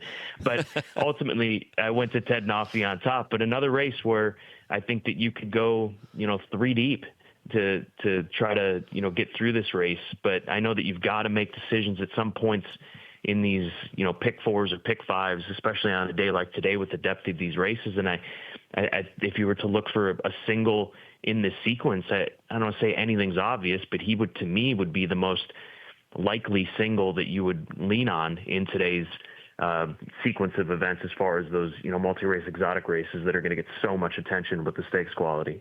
Yeah, and a big scratch in there, too. Ewing not going to go to the post in the Breeders' Futurity. His connections not thrilled with the way that he came out of his most recent morning exercise this week, so he is not going to go. He'll go live to fight another day, if you will, and we'll see him down the road. But Ted Noffey expected to be a handful in that race, number 9, this afternoon. One more, the Grade 1 Coolmore Turf Mile.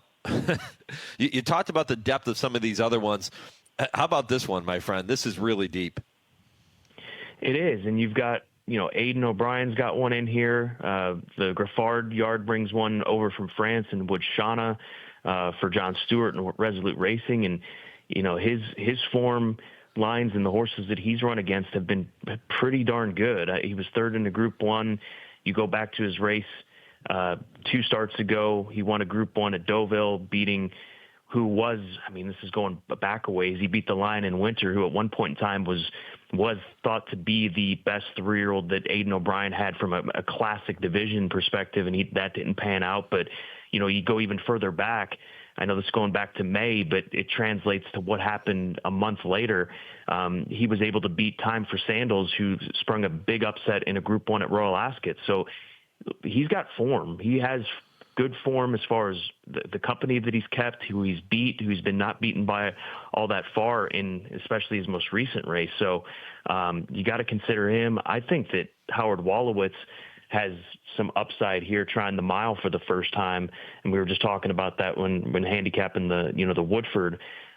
He's one that could benefit from a little extra distance at this point in his career. I can understand why they've continued to run him in those sprint races on turf and synthetic, because it's worked. Why mess with it? Why try a different direction? But, when you've got a Grade 1 like this and a stallion-making race like this, you've got to take your chance at some point in time with a colt who's made already $1.7 million for these connections. But I did think Diego Velazquez is my top selection. He comes in off of a Group 1 win at Deauville.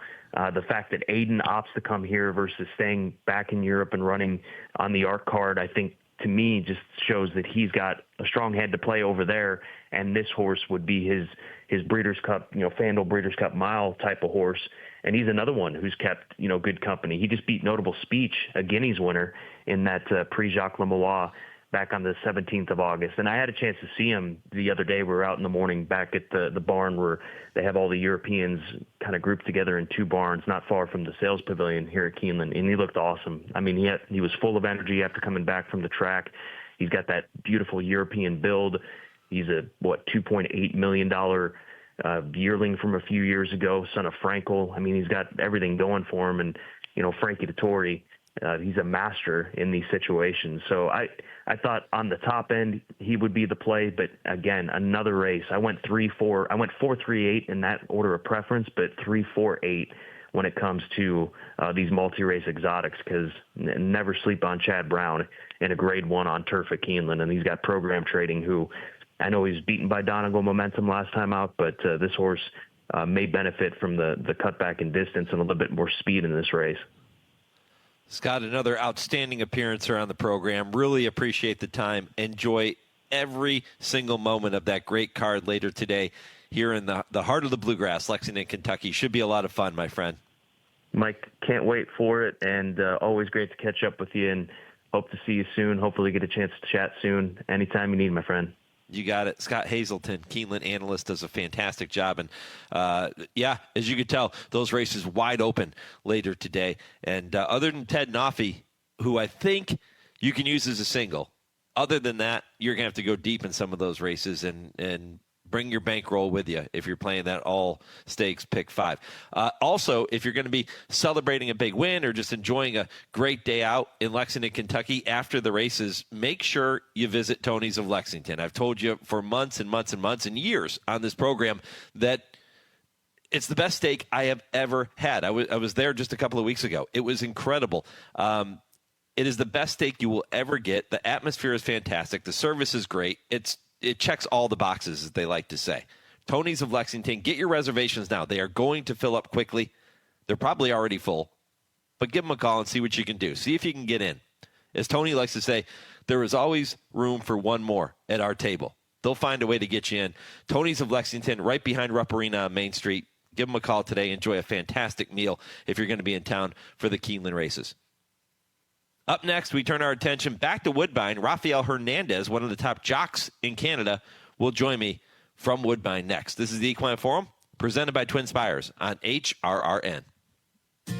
Race to TwinSpires, where you can unlock a $25 risk-free bet. Just use the code HRRN25 when you sign up. And if your first bet doesn't win, TwinSpires will refund your account up to $25. Wagering on the app is fast with free past performances, insider picks, and power plays every day you wager. TwinSpires. Download the app today to earn your $25 risk-free bet. Void where prohibited. For terms and conditions, visit TwinSpires.com. Must be 18 or older, 21 and older where applicable. For help with a gambling problem, call 1-800-GAMBLER.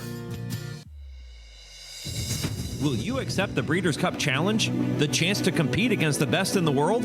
The chance to race for a piece of over $34 million in purses and awards?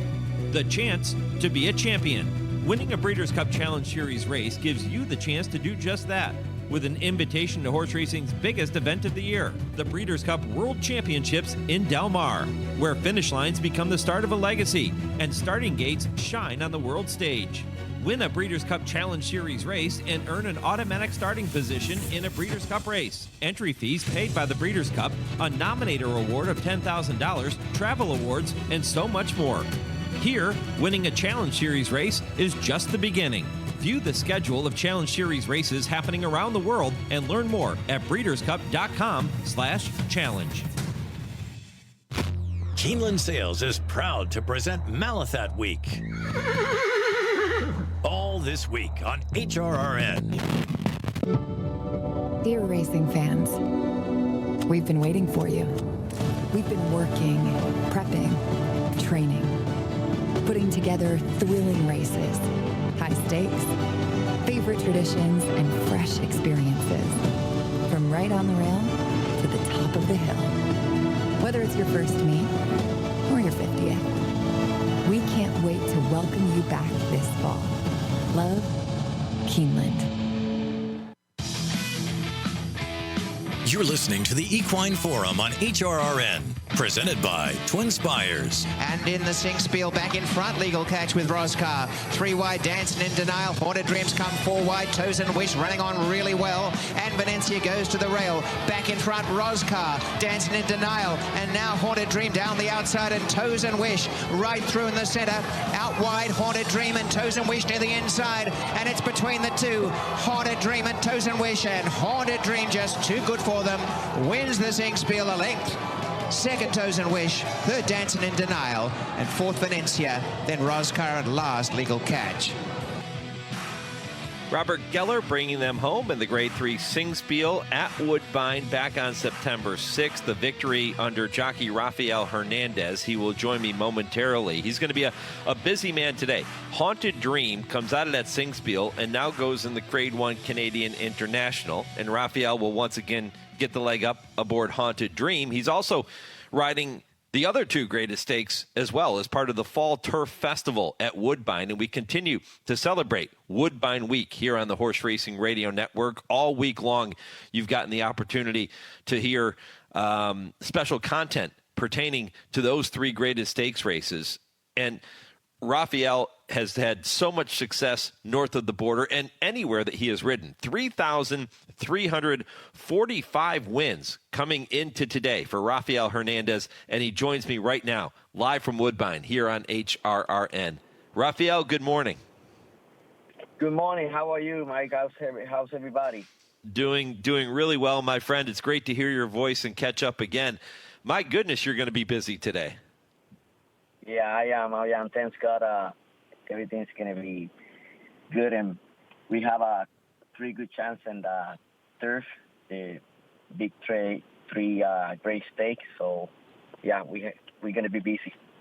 The E.P. Taylor Stakes is being renovated, so these races will be run on the inner turf course at Woodbine this afternoon. Does that change anything in the way that you approach these races?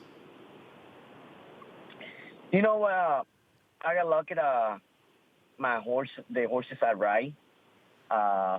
They run before in this type of track. You know, the turn is not that wide like a E.P. Taylor, and the stretch is not that long like a E.P. Taylor. So, yeah, they adapt really good on these tight turns. But only change just the position. You have to be a little bit more aggressive out of the gate to try don't hang out too wide and get a good safe ground what you can around the turn. Yeah, I was gonna ask you that question. I've always heard that tracks with tighter turns, like the inner turf course, tend to favor speed horses or horses that race close to the pace. Is that true? It's not that true. It's just how every horse adapt on the turn, especially on the inner turf, tight turn. So if you got a big long horse, it's gonna be hard for him to adapt all that turns. But other than that, it's good. It just the horse. It depends how the horse feel it on the turns. Okay, let's start with No Balls. He is your mount in the first of the 3 greatest stakes. That's the Grade 2 Nearctic. It's race number 5. You'll get a leg up from trainer Larry Ravelli. No Balls has some credentials. He won the Breeders' Cup Turf Sprint a couple of years ago, but he's only 2 for 10 since that win. He breaks from post 7, so he'll be outside. Tell me more about No Balls. I like No Balls. Larry is a good trainer. He gave me the opportunity. I ride for him a long time ago when we was in Chicago together. And this horse has been here before.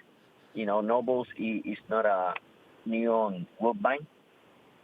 And like you say, he ran a Breeders' Cup, and Breeders' Cup is hard to win, and a tight turn.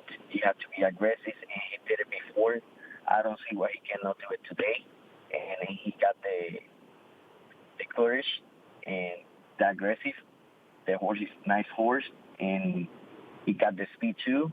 Oh, we break from the 7th hole. I think that's a good hole, so we can check, get out of there good, and we can check everybody where everybody gonna be at it on the races, especially the first part of the race, and then we can set up the whole position. We don't have to worry about nobody else. So I think the race is gonna set up good for us. The race is only 5 furlongs. If No Balls wouldn't break as sharply as he normally does that, in a short race like that, Rafael, do you have enough time to overcome a slower break? Yeah, that horse, I don't worry about that because he just, he's fast, natural fast. I don't think I'm going to be more the 3 lanes behind whoever's going to be on the lead. I know we got the Cassie horses doing really good right now. So I'm just going to keep an eye on him close as I can. That's my plan for today. Yeah, bring the band home. He's 2-5 on the morning line under Javier Castellano. Hey, let me ask you this question, Rafael. With Javier being there, Hall of Famer, you've obviously ridden against him many times in your career. But do riders not only handicap the other horses in the race, but do they also handicap the other jockeys and their tendencies in a race? Yes, you're right. You have to handicap both. You have to handicap the horse, the style of the horse, and the style of the jockey. Every every jockey have a different style. So, but Javier in the top, he's a good rider. He do everything right. Like I say, he's a Hall of Fame. He's there because he's one of the best on the game, on the business, and I feel good to have him there because when you have riders like that, they make you do better always, right? Yeah. So I'm glad he's coming here. Enjoy the race with him. We're good friends, and it's all about professional. Do you have maybe a little bit of an advantage because you do ride at Woodbine all the time? You know the course so well. Does that give you any kind of a home field advantage? Can be. Yeah, it can be because we know the course. We know how the turn's going, everything. So, where to make the move and all that kind of tricky because we ride the turf every day, so we know what to do in every situation. But they're good riders too, and they adapt to any situation. That's why it makes them, especially Castellano, they make him a great rider because he got that about anything, Well, jockey Rafael Hernandez, who is my guest here on the Equine Forum this morning, certainly knows his way around Woodbine, and he knows how to get to the winner's circle. As I told you, he's done it more than 3,300 times in his career. No Balls kicks it off for him this afternoon in the Grade 2 Nearctic. Rafael, you come back in the Grade 2 Dance Smartly with Hope Mission for Brendan Walsh, who has been red hot as of late, so that's a good sign. What do you know about Hope Mission? Well, we spoke a little bit. I watched a couple replays, especially the one he won in Ellis Park. Like Ellis Park is tight turns too, like here. So I think they're gonna set it good for the horse. So the horse coming doing good. Brendan Watch is hot, like you say. He just went yesterday too in Keeneland, a nice one, and everything's gonna be all right. You know, we just spoke and he told me just let him be where he feel comfortable and just make it one big move, and he's gonna give me everything he has. So we just pray for to have a good trip.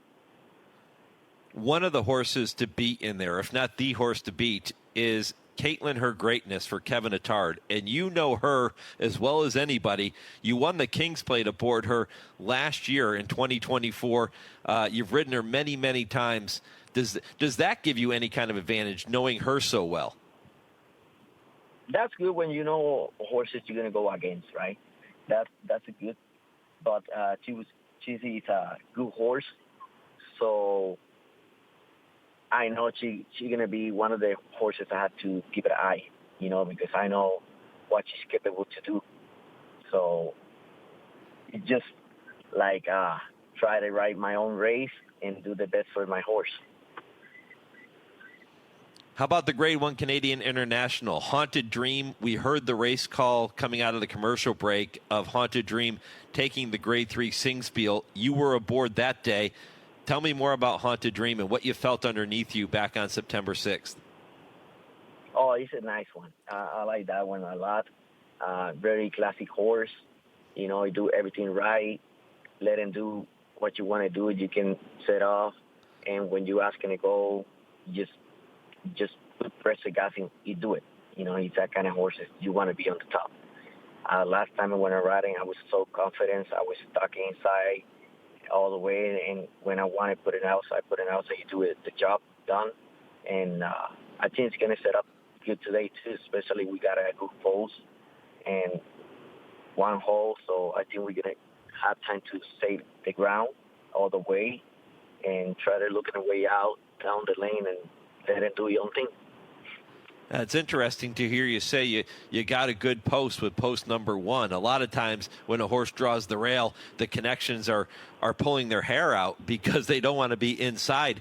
But when you won the Singspiel with Haunted Dream, you broke from post position number 1, so you know that will not correct. bother him. And you talked about saving ground on the inner turf. So I guess post 1, not a bad place to be in this situation. No, not at all. Like you say, she win last time when she come here. She was in the one hole. We get it done good, and I hopefully today we do the same thing. You know, it's a long race. That's what you want in the long races. You want to save more ground you can, and I think everything's come out good today. We're gonna be tough to beat. If you could draw it up the way you want it to go, what's the ideal trip for Haunted Dream in the Canadian International? Oh, I was thinking just breaking a set behind whoever's going to go to the lead. I don't know which one's going to play to go to the lead. You know, it's a long race. You never know how the horse is going to play. If they can play sometime to rank early. I'm just going to try to relax my horse.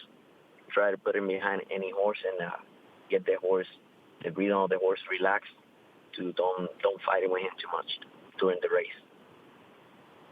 Oh, Rafael, I know it's a busy day for you. I'll let you go. You're always so gracious with your time. I really appreciate you joining me here again this morning. Best of luck in those races this afternoon, but more importantly, safe trip every time you get a leg up, my friend. Thank you very much. Thank you for the invitation. You got it. Rafael Hernandez here on the Horse Racing Radio Network. Again, one of the top riders in Canada. He's well mounted, as they like to say, in those 3 races later today. And I do find that the intrigue in the Dance Smartly, the main storyline there with him facing off against his King's Plate winner from a year ago, Caitlin Her Greatness, going to be interesting. He knows her so well. Does that play into it? You heard him talk about the fact that it's always good to have knowledge of the other horses in the race. He knows her as good as anybody. A Haunted Dream from the inside post. He'll try to work out a good trip from there. He did it last time. Can he do it again? Coming up later this afternoon. Impossible trivia question. I promised you I would pass it along again. If you missed it earlier in the show, this is a tough one. What is the name of the horse racing song written by Lee Rocker of the Stray Cats, featured on his 2006 album, The Curse of Rockabilly? The answer coming your way in the final segment of the show, 10:55 Eastern. No Googling. Challenge yourself. See if you can get it right. But that one, that lives up to its name as the impossible trivia question here this morning. All right, when I come back, we go down the road to the Breeders' Cup. We'll turn our attention westward to Santa Anita. Daily Racing Forum's Brad Free will join me. This is the Equine Forum, presented by TwinSpires on HRRN, Horse Racing's voice. Race to TwinSpires, where you can unlock a $25 risk-free bet. Just use the code HRRN25 when you sign up. And if your first bet doesn't win, TwinSpires will refund your account up to $25. Wagering on the app is fast with free past performances, insider picks, and power plays every day you wager. TwinSpires. Download the app today to earn your $25 risk-free bet. Void where prohibited. For terms and conditions, visit TwinSpires.com. Must be 18 or older, 21 and older where applicable. For help with a gambling problem, call 1-800-GAMBLER. And they're off. Join the Maryland Jockey Club in celebrating the 40th running of Jim McKay Maryland Million Day on Saturday, October 11th at Laurel Park. Come with friends and family to Maryland's Day at the Races as we showcase Maryland sires with over $1 million in purses. Maryland, a foundation of greatness, a bright future ahead. Meet us at Laurel Park on Saturday, October 11th. Visit laurelpark.com for details. First post, 11:30 a.m. Join us at Hollywood Casino at Charlestown Races on Saturday, October 11th for the 39th Annual West Virginia Breeders Classics. It's the premier night of racing for West Virginia breds on the Charlestown calendar. The all-stakes 10-race card is headlined by the $300,000 Sam Huff West Virginia Breeders Classic, with over $1 million in purses up for grabs on the night. The best West Virginia breds in training get their time to shine under the lights at Charlestown. It's the 39th Annual West Virginia Breeders Classics here at Hollywood Casino at Charlestown Races. You're listening to the Equine Forum on HRRN, presented by TwinSpires. A quarter of a mile to go, and it's still American Pharaoh, the leader. Gets the rein, shake it at him now, and he goes for home. American Pharaoh sticks his neck out gamely. He's still got running him. He's kicking on. It's the great Calculator stretching him, but American Pharaoh is strong on the lead. Calculator's all hard chasing him, but American Pharaoh is all class. Scintillating performance from American Pharaoh in the front runner stakes. American Pharaoh and Victor Espinosa could not have been more impressive. Calculator second, then came Texas Red and Lord Nelson. Well, American Pharaoh showed early on he was going to be a handful. We didn't know he'd go on to be a Triple Crown winner. That was Trevor Demnon with the call of American Pharaoh winning the Front Runner Stakes, which is now known as the American Pharaoh, and that will be renewed later today at Santa Anita. Going to be joined momentarily by Brad Free of the Daily Racing Forum to go down the road to the Breeders' Cup. But I can promise you this, it was one heck of a party for the connections of American Pharaoh after he swept through the Triple Crown, and there was plenty of dancing involved. And speaking of dancing, I told you earlier about a new member of our HRN sponsor family just getting started with us here this morning. You can now add Derby and Dance Party video horse racing to your next event, and it is the coolest thing. It's become really, really popular with corporations and private house parties.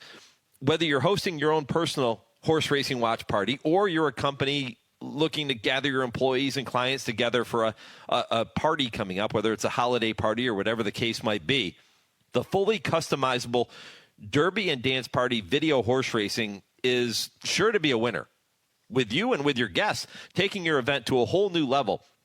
And here's the coolest thing, too. Horse racing knowledge is absolutely not required to have a Derby and Dance Party video horse racing at your next event. No party is too large and no party is too small. You can learn more about making your next racing party a Grade 1 winner by visiting derbyanddanceparty.com. That's derbyanddanceparty.com, or you can call them to book your party today, 844-MY-PHILLY. And if you don't believe me, go check out the videos of previous parties on their website. It's a heck of a lot of fun. It will really take your party to the next level.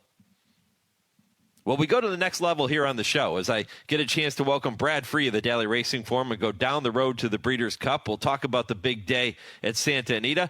Brad, good morning. Good morning, Mike. Yeah, it's two-year-old weekend out here at Santa Anita. There are 7 stakes races this weekend.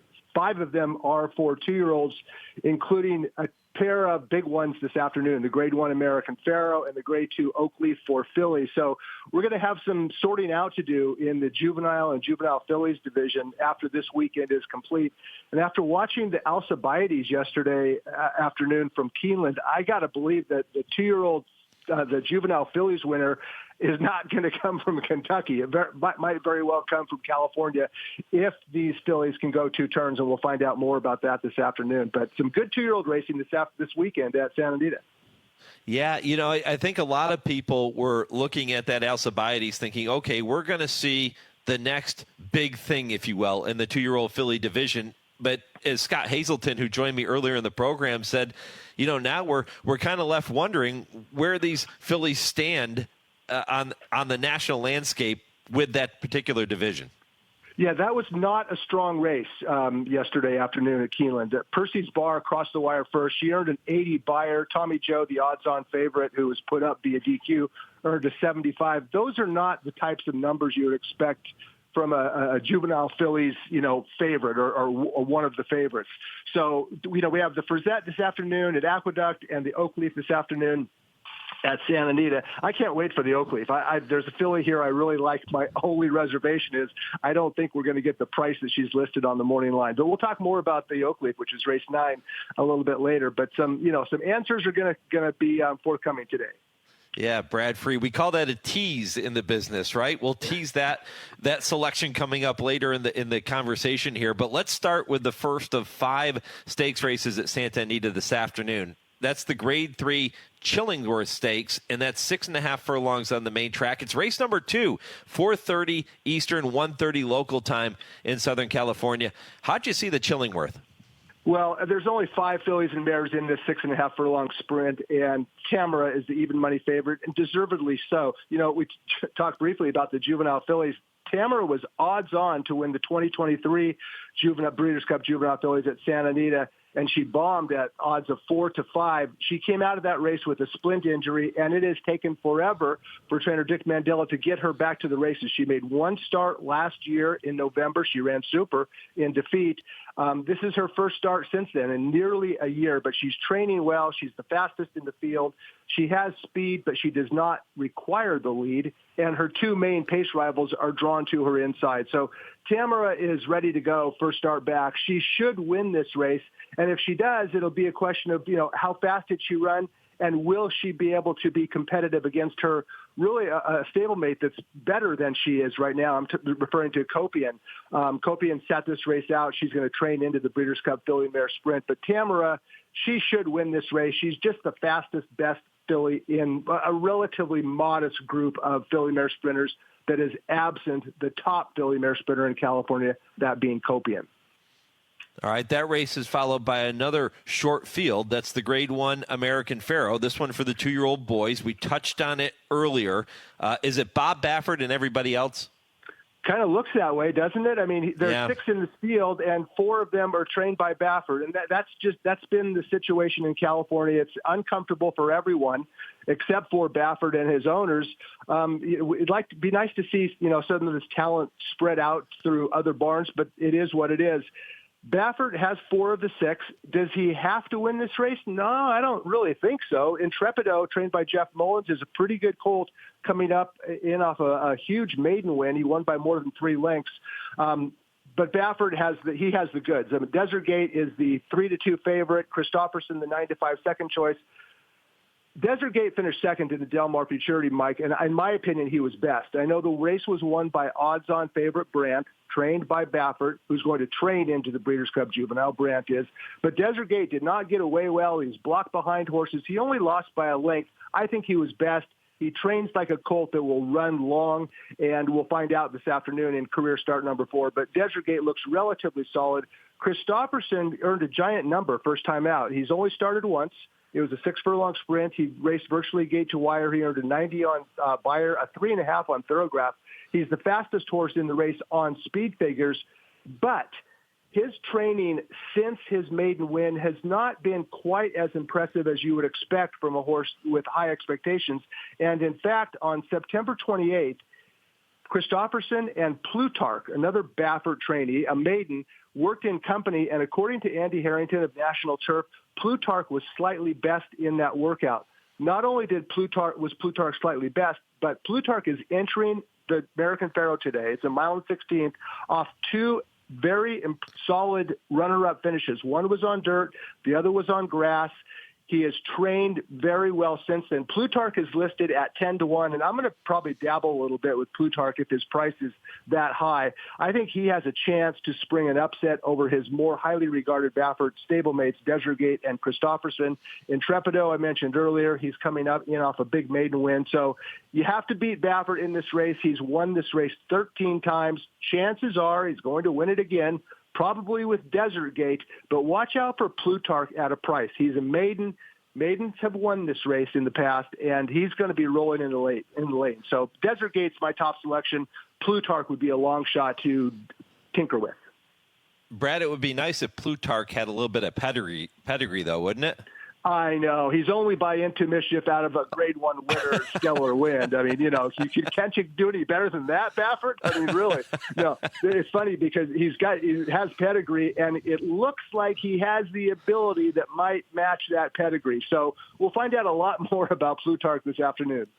Yeah, a really fun race. Again, that's race number 3, the Grade 1 American Pharoah, formerly the front runner, but now named for the winner of the front runner stakes years ago, the Triple Crown winner, American Pharoah.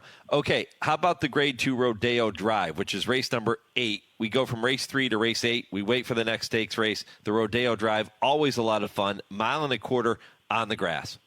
For fillies and mares, and this is a win and you're in for the Breeders' Cup Filly and Mare Turf, and I'll be surprised if anyone from this race hits the board in the Breeders' Cup Filly and Mare Turf. Look, it's not to disparage these 8 fillies and mares who are in this race. They're solid, grade 2-ish caliber mares. So this is their Breeders' Cup this afternoon. They're going to be in tough next month down at Del Mar. The filly that I like is a filly named Alpha Bella. She's actually a 5-year-old mare. She's coming in off a gate-to-wire win in the CTT TOC. That was a 1 3/8 grass race at Del Mar. So we know she can get the distance. This is 1.25 miles today. She has a forwardly placed running style. The pace of this race is likely to be somewhat modest.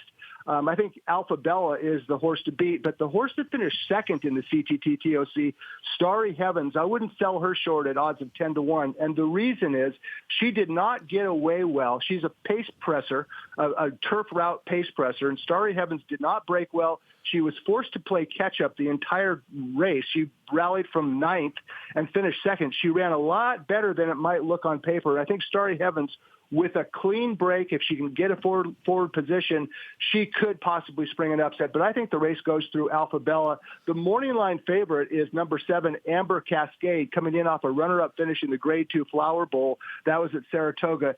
East Coast fillies and mares on grass are better than California fillies and mares on grass.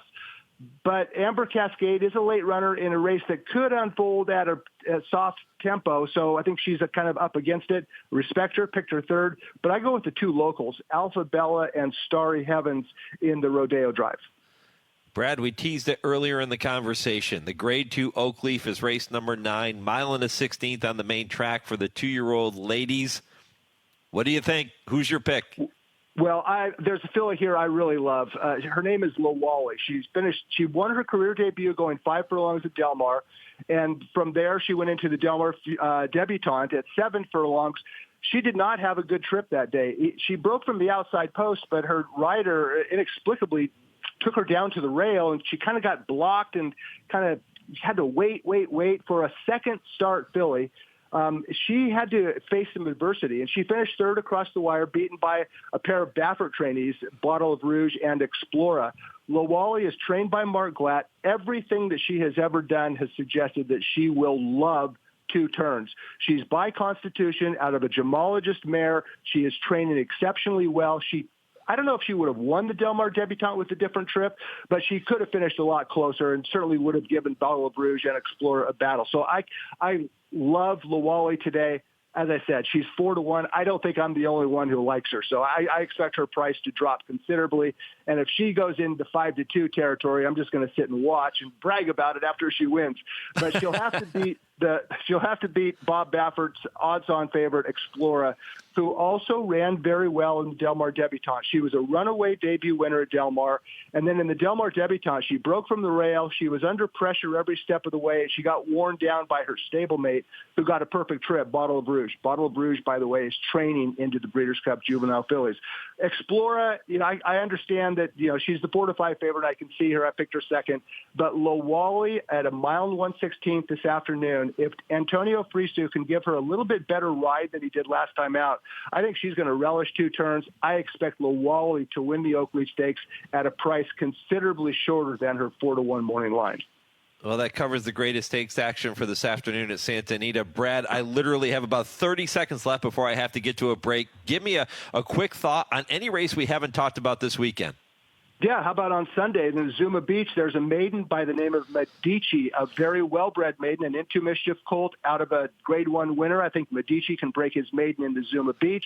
And in race number 8 on Sunday, it's the Surfer Girl, a mile on turf for 2-year-old fillies. And I like the stretch out Will Happen. She's fast. She's the horse to catch. She can be long gone. So Medici and Will Happen in the Zuma Beach and Surfer Girl on Sunday. Brad Free, as good as it gets. You can follow him on X at BradFree1. Keep up with all the news coming out of Southern California. Brad, appreciate it, buddy. Good luck at the windows. Thank you, Mike. Talk to you soon. All right. Brad Free, Daily Racing Forum here on HRRN. This is the Equine Forum on the Horse Racing Radio Network.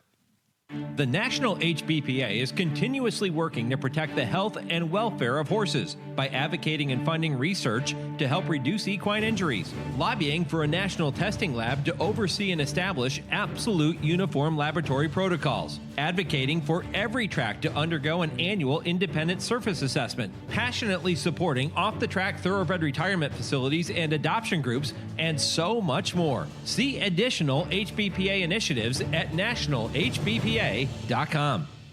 James Brown and Bill Cowher welcoming you back to Dennis Melvin's house. It's time for the Midnight Snack Run. This is one tricky obstacle course. Sticking to healthy habits in this kitchen is going to take focus and determination, but it can be done, JB. He's already entered the snack part of the course, and he's eyeballing a jar of chocolatey candy. That is tempting right off the start. Uh-oh, he's reaching, Bill, but he pushes it away. Great stiff arm. He's approaching a plate of delicious-looking iced cookies. Oh, Dennis, you only want one of those. He blows right by him for the apple. Oh, the fridge. It's make or break time, JB. He stares down some rich-looking treats. Uh-oh, looks like he's headed for the soda. Wait, he jukes left, grabs the water bottle, and shuts the door with his elbow in record time. Unbelievable move. I gotta see that again. And he's out. He even turned off the light. That's the way you execute a midnight snack run. Stand Up to Cancer and Rally want you to reduce your risk for cancer. Go to takeahealthystand.org. People do some pretty cool things in their 40s and 50s. Why should saving for retirement be any different? I mean, they go back to college, learn new instruments, start skateboarding. Whoa. Okay, maybe that one's not for everybody, but saving for retirement is. With aceyourretirement.org, you can get on track with your retirement savings no matter your age. Just have a 3-minute chat with Avo, the friendly digital retirement coach from AARP. You'll get personalized recommendations based on your input that are easy to understand and work with your lifestyle. It's quick, easy, and free. Plus, it's sponsored by AARP, so you know they got your back. Gnarly move, Dad. Thanks, sweetie. So wherever you are in your retirement savings journey, head to aceyourretirement.org and start chatting with Avo today. That's aceyourretirement.org. A message from AARP and the Ad Council. Want to get the latest HRRN content directly on your computer or mobile device? Then subscribe to our podcasts using the Podbean app or Apple Podcasts. Just go to hrrn.podbean.com on your computer and click follow, or download the Podbean app and search HRRN. You can also find us on Apple Podcasts and listen to our latest episodes anytime. Don't miss a thing. Subscribe to our podcasts today.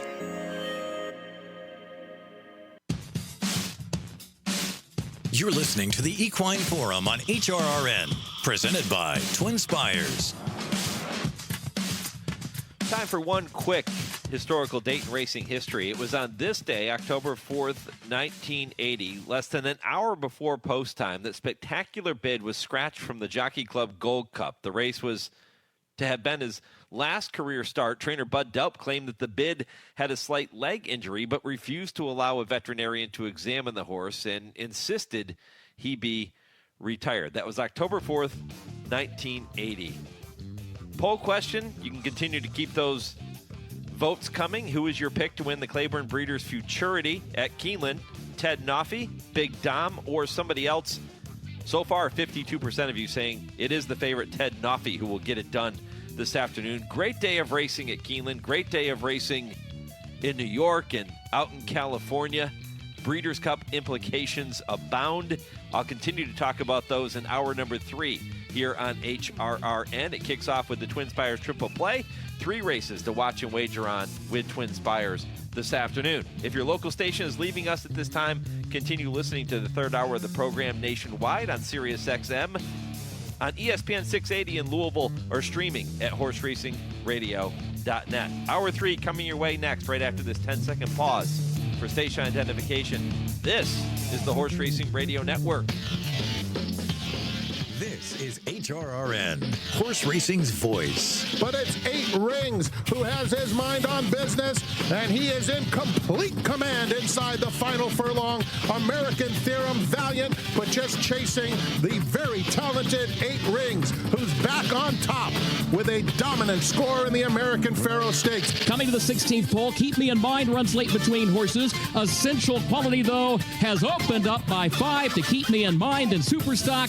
Essential Quality, Luis Saez to win the Claiborne Breeders' Futurity. Here is Good Magic running up alongside Forense Fire, charging 2. Forense Fire to the outside takes the lead. Good Magic battles on from the rail.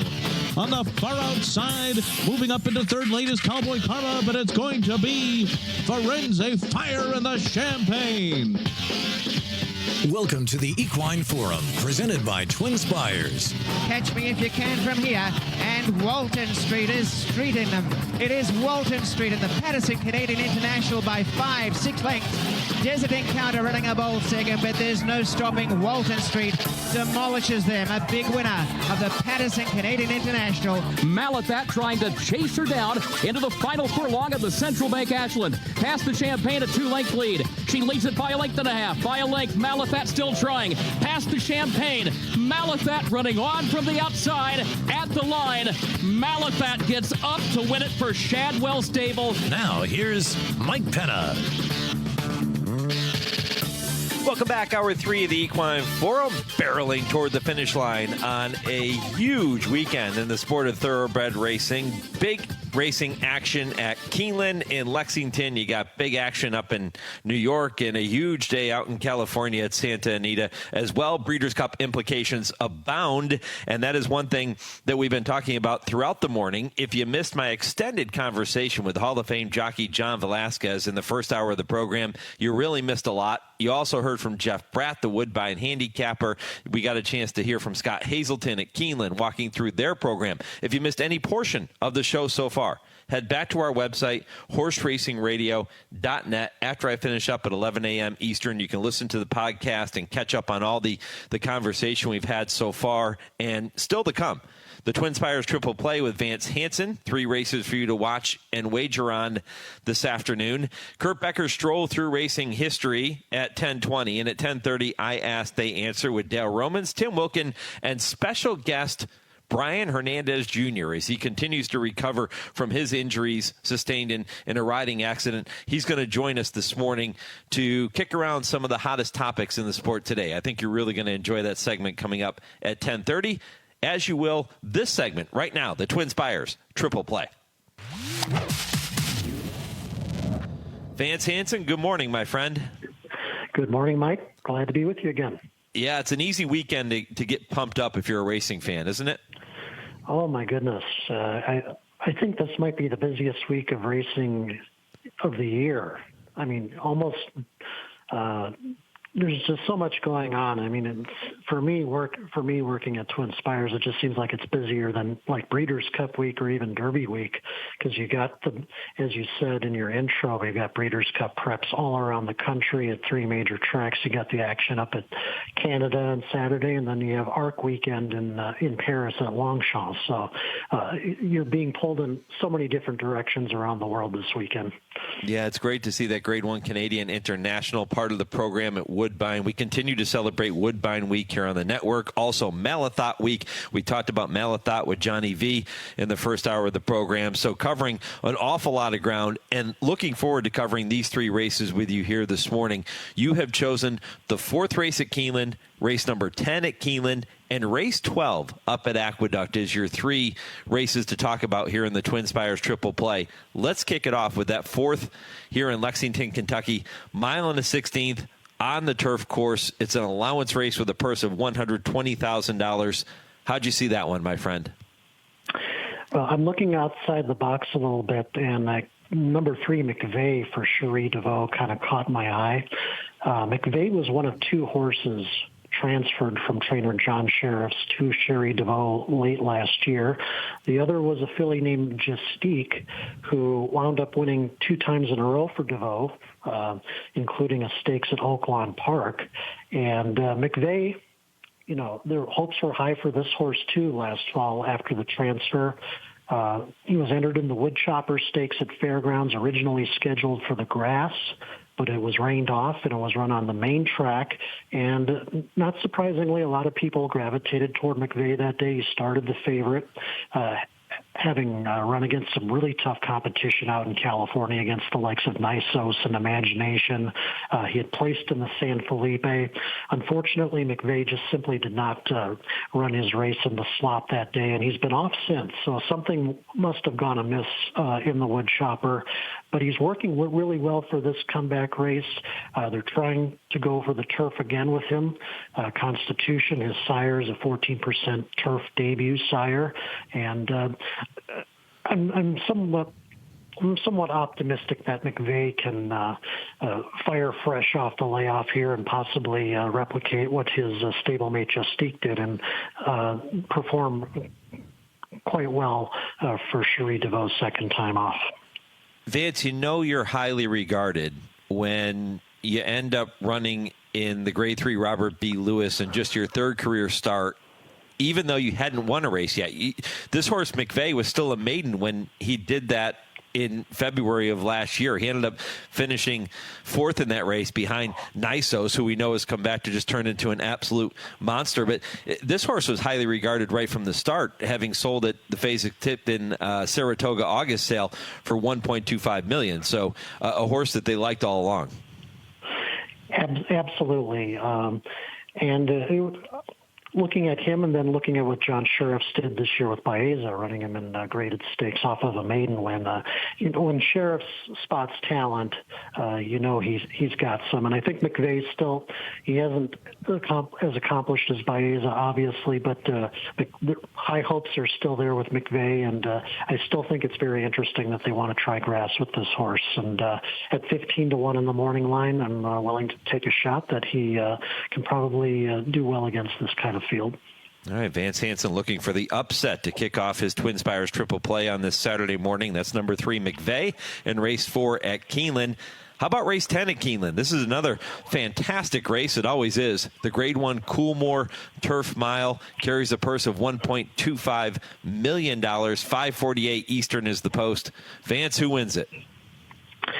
Well, there's a lot of good European horses in this race, and I'm kind of gravitating towards the French-based horse, Woodshana, a 3-year-old taking on older horses.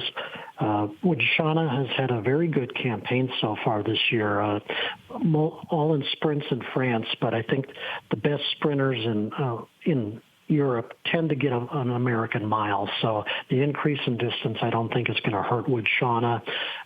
3 back, you want a Group 3 at 6 furlongs at Shanti, defeating Time for Sandals, a filly who came back to upset the Group 1 Commonwealth Cup at Royal Ascot. Then 2 back, you won the Group 1 Prix Jean Prat. With a sustained late rally going 7 furlongs, and then last time he dropped back in distance for the Group 1 Prix Maurice de Geest at Deauville, and was beaten by 2 older horses, including Malathaat, who was also a Group 1 winner at Royal Ascot in June. So Woodshana has been keeping some very good company. He does have a bit of a slow starting tendencies, and I think the pace also worked against him last time, but he did just narrowly missed running second last time, and I think the added ground could help him, especially if he gets a stronger pace than he did over in France. So Woodshana is a horse to keep an eye on in the final stages of this race. All right, 5-1 on the morning line under jockey Tyler Gaffalione. Woodshana in the Coolmore Turf Mile, race number 10 at Keeneland. Vance, one more to look at. We wrap up this week's TwinSpires triple play with race 12 at Aqueduct. Why did you choose race 12 here at Aqueduct? What did you like about it? Well, I think since they're running the stakes at Aqueduct pretty early in their card, and Keeneland will probably be running their stakes about the time of the last few at Aqueduct, it's a race it's probably going to be off a lot of people's radars, but I thought it was a fairly competitive race, and even though I'm kind of siding with the 5-2 morning line favorite Peak Hype, if she holds at those odds, I think she's a pretty good value here. Bertrand Brown, very lightly raced compared to most in this field, won her maiden 2 starts back, and then ran into all sorts of trouble in her allowance debut at Saratoga last time. Checked hard going into the first turn. She was going to rally from behind anyway, but I don't think that helped her chances at all, and especially what really hurt her was the extremely pedestrian pace that she had to run down. The leader went 51-1 for the half mile, 116-1 for the opening 3/4 of a mile. She really had a mountain to climb to come back from that. But I think coming back here, if she gets even a slightly better pace in here, Peak Hype, number 12 for me, I think she can run this field down. And like I said, if her price holds around her morning line odds of 5-2, I think she's pretty good value. Breaks from the far outside, post number 11 in here, but being a late runner, that really shouldn't matter because she's going to drop out to the back of the pack anyway. You're exactly right on that. Yeah. Yeah. Post time for race 12 at Aqueduct, by the way, 6:02 Eastern. Vance, when you have a horse like this, I guess when you pick a horse like McVeigh to kick this thing off at 15-1, and then you come back with Woodshana at 5-1, it's easy to say, okay, you can bet those horses to win because they're going to offer significant value. With Peak Hype, 5-2 on the morning line, probably not going to offer that kind of value. Do you try to hook them up with a couple other horses and maybe an exacta or a trifecta? You could do that, or you could look at some of the horizontal exotics. I know that race ends a pick 4. late pick 4, late pick 3, and I think Peak Hype looks almost like single material. So there's lots of ways to play Peak Hype, other than just betting her to win. So, yeah, look at the vertical exotics, look at the horizontal exotics. All right, Vance Hanson's going to go with number 3, McVeigh, 15-1 on the morning line in race 4 at Keeneland. Race 10, the Coolmore Turf Mile. He'll take number 5, Woodshana, one of the European invaders, 5-1 on the morning line. And in race 12 at Aqueduct, he'll go with number 11, Peak Hype, at odds of 5-2. Vance, what's happening with TwinSpires and Briss this weekend? A couple of wagering promotions I'll point out for this weekend. At Keeneland, we've got a selected bet back offer on, you'll get $10 back on your win wagers if you run second and third in selected races at Keeneland. Today would be races 1, 6, 8, and 10, and then the Sunday card, that offer will be on races 1, 8, and 10. And also at Woodbine, we have a 15% odds boost on the races today. Earn back up to $25 on all win wagers with a 15% odds boost if you cash some tickets today at Woodbine. There you have it. Vance Hanson, TwinSpires Triple Play. You can play all the races you're going to bet this weekend and every weekend with TwinSpires. Vance, appreciate it, my friend. Good luck with those races and all the races you're going to play. Thanks, Mike. Talk to you again soon. You got it. Vance Hanson here on HRRN. Coming up next, Kurt Becker will take you on his weekly stroll through racing history. And still to come, Dale Romans, Tim Wilkin, and jockey Brian Hernandez Jr. joining me on I Ask, They Answer. We're going to kick around some of the hot topics in the sport today, and I'm sure Brian will have a couple of comments on his Horse of the Year, Torpedo Anna, who we'll see tomorrow in the Spinster Stakes at Keeneland. We'll get to that 10:30 Eastern. Also coming your way, the answer to this week's impossible trivia question. And if you haven't heard it yet, here it is. What is the name of the horse racing song written by Lee Rocker of the Stray Cats, featured on his 2006 album, The Curse of Rockabilly? Think about that one for a minute. That is a really tough one that our producer Lee Delapina has come up with for you this morning. That answer going to be revealed right around 10:55 Eastern, right in that ballpark. Before I wrap up the show, I'll pass along the answer. Challenge yourself, no Googling, and see if you can get it right. All right, Kurt Becker, Stroll Through Racing History, presented by Keeneland, coming your way next on the Equine Forum, presented by TwinSpires on HRRN. Race to TwinSpires, where you can unlock a $25 risk-free bet. Just use the code HRRN25 when you sign up. And if your first bet doesn't win, TwinSpires will refund your account up to $25. Wagering on the app is fast with free past performances, insider picks, and power plays every day you wager. TwinSpires. Download the app today to earn your $25 risk-free bet. Void where prohibited. For terms and conditions, visit TwinSpires.com. Must be 18 or older, 21 and older where applicable. For help with a gambling problem, call 1-800-GAMBLER. Get ready for the ultimate racing day. Maryland Million's 40th anniversary celebration at Laurel Park on Saturday, October 11th, brings explosive racing action featuring 12 thrilling races and $1 million in purses.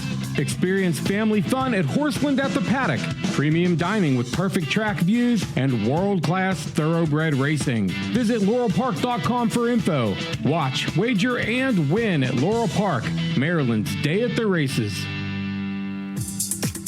Tenda Equine and Pet Care products have been keeping world-class equine athletes happy and healthy for generations. Keep your equine athlete looking and performing well with Tenda Next Generation Wound and Skin Care Treatment, along with nutritional supplements, leg and muscle care products, salves, hoof care, poultice, topical aids, and grooming products. Visit tendahorse.com today.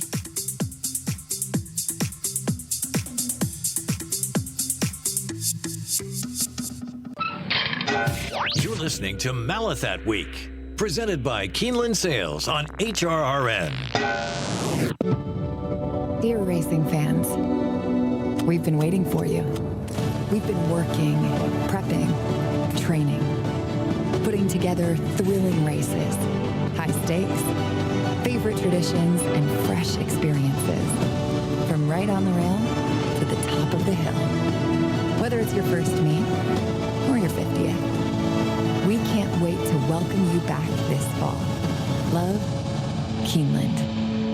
You're listening to the Equine Forum on HRRN, presented by TwinSpires. Hello, I'm Kurt Becker. Thanks for joining me as I take another stroll through racing history presented by Keeneland. She was a $1 million Keeneland sales graduate, which went a perfect 4 for 4 on Keeneland's main track during her racing career. And the last of those victories was a Breeders Cup walk-off, which secured her a second consecutive Eclipse Award. Her name was Malathaat. Foaled on March 7th, 2018 at Breeders' Stone Street in Lexington, Kentucky, Malathaat was a bay filly by Curlin out of Dreaming of Julia by AP Indy. Her sire was a 2-time Horse of the Year, while her dam was a Grade 1 winner as a juvenile. Consigned to the Keeneland September yearling sale by Denali Stud as agent for Stone Street, Malathaat cast a striking presence in the auction ring. Auctioneer Ryan Mahan stopped his chant at one point and said, "Look at the filly, look at the pedigree, look who she's by." It was an auctioneer's way of saying she has it all. Purchased for $1.05 million by Shadwell Stable, the filly was given the name Malathaat from the Arabic for senses, and she was sent to Todd Pletcher for training. She made her debut late in her 2-year-old season and won 3 races in as many tries, all in New York and all as the favorite. For her 3-year-old debut, the original plan had been to run Malathaat in the Gulfstream Park Oaks on March 27th. But Sheikh Hamdan bin Rashid Al Maktoum, the founder of Shadwell Stable, died on March 24th, and so the stable suspended racing operations that week to honor his passing. Malathaat would instead make her 2021 season's debut in the 1 1/16 Ashland Stakes on April 3rd at Keeneland, where she would try Grade 1 company for the first time. Despite the fact she had not raced in 4 months, Malathaat got a vote of confidence from Pletcher, who noted she had won the Grade 2 Demoiselle at 1 1/8 in December. With Joel Rosario substituting for John Velazquez, who was riding that day at Santa Anita, Malathaat rallied to win the Ashland by a head over Past the Champagne as the 7-5 second betting choice. She would remain in Kentucky for her next start, which would come in the 147th running of the Kentucky Oaks. With Velazquez in the irons, Malathaat would go to the post as the 5-2 favorite at Churchill Downs. Before a crowd of 41,000 and in front of a national television audience on NBC, Malathaat won and gave Pletcher his 4th win in the Grade 1 Kentucky Oaks. The performance ran her slate to 5 wins in 5 starts. A victory later that summer in the Grade 1 Alabama, coupled with a close 3rd-place finish against Older in the Breeders' Cup Distaff, helped cement honors for Malathaat as Eclipse champion 3-year-old filly for the 2021 season. Malathaat's campaign as a 4-year-old would begin and end with victories at Keeneland. She opened with a win as the odds-on favorite in the Grade 3 Double Dog Dare Stakes, but then went to New York and finished runner-up to Clairiere in both the Grade 1 Ogden Phipps at Belmont Park and the Grade 2 Shoe V Stakes at Saratoga. Describing Malathaat as a curious filly, which at times gawked at her surroundings, Pletcher, on the advice of Velazquez, added blinkers following the loss in the Ogden Phipps. Between a change of equipment and the losses to Clairiere, all eyes were on Malathaat to see how she would handle the final stretch of the campaign. At Saratoga in the Grade 1 Personal Ensign, Malathaat won and paid $8, a fairly generous price for a filly with her credentials. At Keeneland in October for the Grade 1 Spinster, she was bet down to 2-5 favoritism and responded with a 5-length victory. All that remained was the Grade 1 Breeders' Cup Distaff, also at Keeneland. Larry Colmus of NBC with the call. And they're into the stretch, and it is Secret Oath who comes into the final 3/16 in front. Blue Stripe trying to pull off an upset. Ness has to do more. Malathaat is there running outside. Clairiere is coming up the fence. Oh, there's drama in the distaff. Here comes Clairiere. Blue Stripe on the outside. It's Malathaat coming to the wire. Who's it going to be? It is very close. Did Malathaat get up in the last ride? Blue Stripe ran the race of her life. Clairiere was 3rd and Ness finished 4th. In a dramatic 3-horse photo finish, Malathaat had won by a nose over Blue Stripe, with Clairiere another nose back in 3rd. In a field which included 6 Grade 1 winners, Malathaat had won the Distaff to secure another Eclipse Award, this time as champion older dirt female. Mary Jean Wall of the Lexington Herald-Leader described Malathaat's move that day as an eagle honing in on a fish. Noting that Malathaat was still fifth at the top of the stretch, Wall stated that anyone who thought she had a chance to win at that point was either dreaming or just keeping the faith. She then summarized the performance by saying Malathaat won at the last possible second by the least possible margin. Retired at the end of 2022 from the racing battles and now enjoying life as a broodmare, Malathaat welcomed her first foal, an Into Mischief filly, in February of 2024. In April of this year, she foaled a filly by Justify.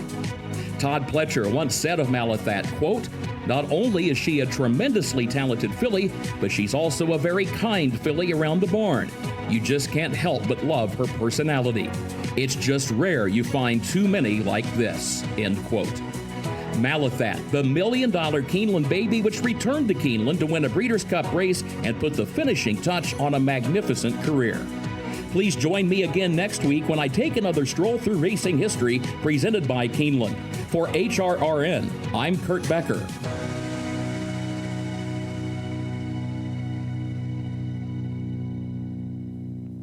Thanks, Kurt, for that story. And remember, all of Kurt's Stroll Through Racing History segments are available via podcast on our website. And don't miss our Weekend Stakes preview show with Bobby Newman and Bob Nastanovich, which is also available right now at horseracingradio.net.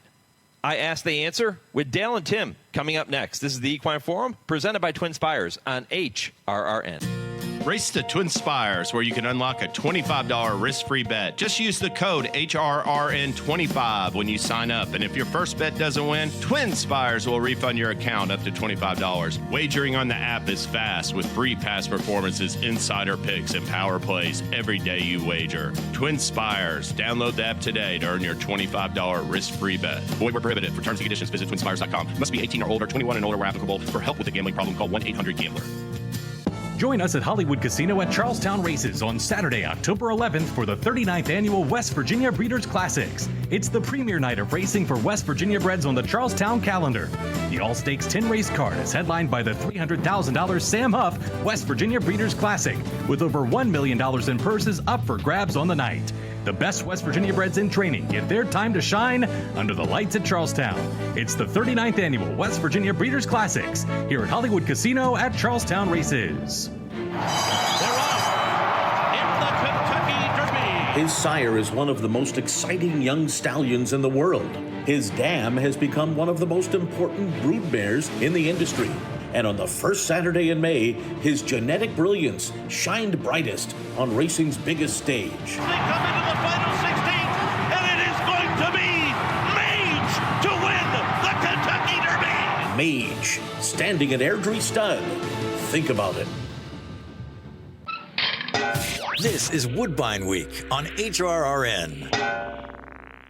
The thrill of world-class thoroughbred racing continues at Toronto's Woodbine Racetrack today with the Fall Turf Showcase. The Fall Turf Showcase brings together North America's best for 5 premier turf stakes, highlighted by the highly anticipated return of the Grade 1 Canadian International. Join us for a day of elite turf racing, style, dining, and much more. First post, 1:05 p.m. Eastern. And don't forget, Woodbine has new post times. First post Thursdays, 5:30 p.m. and Fridays first post of 4:30 p.m. For more information on racing and wagering at Woodbine, visit woodbine.com. This is I Ask the Answer on the Equine Forum on HRRN. Hold My Bourbon short lead. Here's Mulligan on the outside, putting in his bid. Bookham Dano trying to split rivals as Most Wanted has come to take the lead. Bishop's Bay running a big race along the inside. Crazy Mason on the outside, and Scotland is starting to motor home too. They're in the final furlong. Bookham Dano takes the lead. Scotland's coming with it in every stride. Bookham Dano, Scotland. Bookham Dano. What a summer. The Grade 3 True North. The Grade 2 Alfred Reed Vanderbilt. And the Grade 1 Fargo for the Pride of New Jersey. Bookham Dano and Paco Lopez. Frank Miramati with the call to Bookham Dano winning the Forgo. Trainer Derek Ryan announced this week that his leading Breeders' Cup Sprint prospect would skip the Breeders' Cup and instead point for a 2026 campaign after his regular rider Paco Lopez was handed a 6-month suspension by HISA. Hear what Dale and Tim have to say about that decision. Plus, after returning with a victory in Japan this week, is Forever Young a Breeders' Cup contender or a Breeders' Cup pretender? And we'll take a closer look into how the final order of finish is determined following a disqualification. All of that and much, much more is straight ahead on this week's edition of I Ask, They Answer with trainer Dale Romans, turf writer Tim Wilkin, and a very special guest you won't want to miss. It's all presented by the University of Louisville Equine Industry Program and the College of Business, starting just 30 seconds from right now. A spark turns into a dream, and your dreams fuel a love that will last a lifetime. Turn your passion into a career with experienced guidance, a thorough study of equine business, as well as opportunities to get your hands dirty and put your mind to work. Located in the heart of horse country, let your passion fuel your profession at the U of L Equine Industry Program. Apply today. Well, Dale Romans is here. Tim Wilkin is here. They are ready to roll. And I mentioned a very special guest sitting in with us here on the show today. It's his second appearance here on I Ask, They Answer. The only guest ever to make it onto this show twice. He is jockey Brian Hernandez Jr., who is recuperating from his injury, hoping to make it back for the Breeders' Cup in November. He is with us for this entire show here this morning. Brian, thrilled to have you on board, my friend. Thanks, Mike. It's an honor to be back, especially for the second time. It's always fun to do this show, so it'll be a lot of fun again today. How you feeling? Feeling pretty good. Getting around, just trying to stay off the couch and keep everything moving and just taking it day to day. Breeders' Cup on the horizon, you think? We're hoping so. I'm working with some really good physical therapists here in Louisville and our doctors from the UL Trauma Center, and that's kind of the ultimate goal right now is to be back for Breeders' Cup. It's a tight window, but if everything goes exactly like we need it to, it looks like we could be back for Breeders' Cup. Timmy, I remember when we were wrapping up last Saturday's show, you made it a point to bring up Brian's injury and to wish him all the best in his recovery. Dale, you said, hey, we need to get Brian back on the program, so that's exactly what we've done here this morning, guys. Well, we knew he didn't have a whole lot to do, so might as well have him do some radio. Hey, I have a question for Brian. Hey, Brian, with Torpedo Anna running in the Spinster today, did you reach out to Flavian, or did he reach out to you to ask you about the big filly? No, in a case with a rider like Flavian, he's so professional, and he's watched that filly run through all of her career. He knows what he's going to do with her, and he'll come up with his own game plan. That's a good thing about having great riders like him, that they know what to do out there. And I talked to the owner yesterday. We sat down and she asked, she was like, "Are you going to call Flavian?" And Kenny and I discussed it. With a mare like her, you just kind of figure her out and they'll get it done. Will you be, while you're watching the race, will you be riding the race in your mind?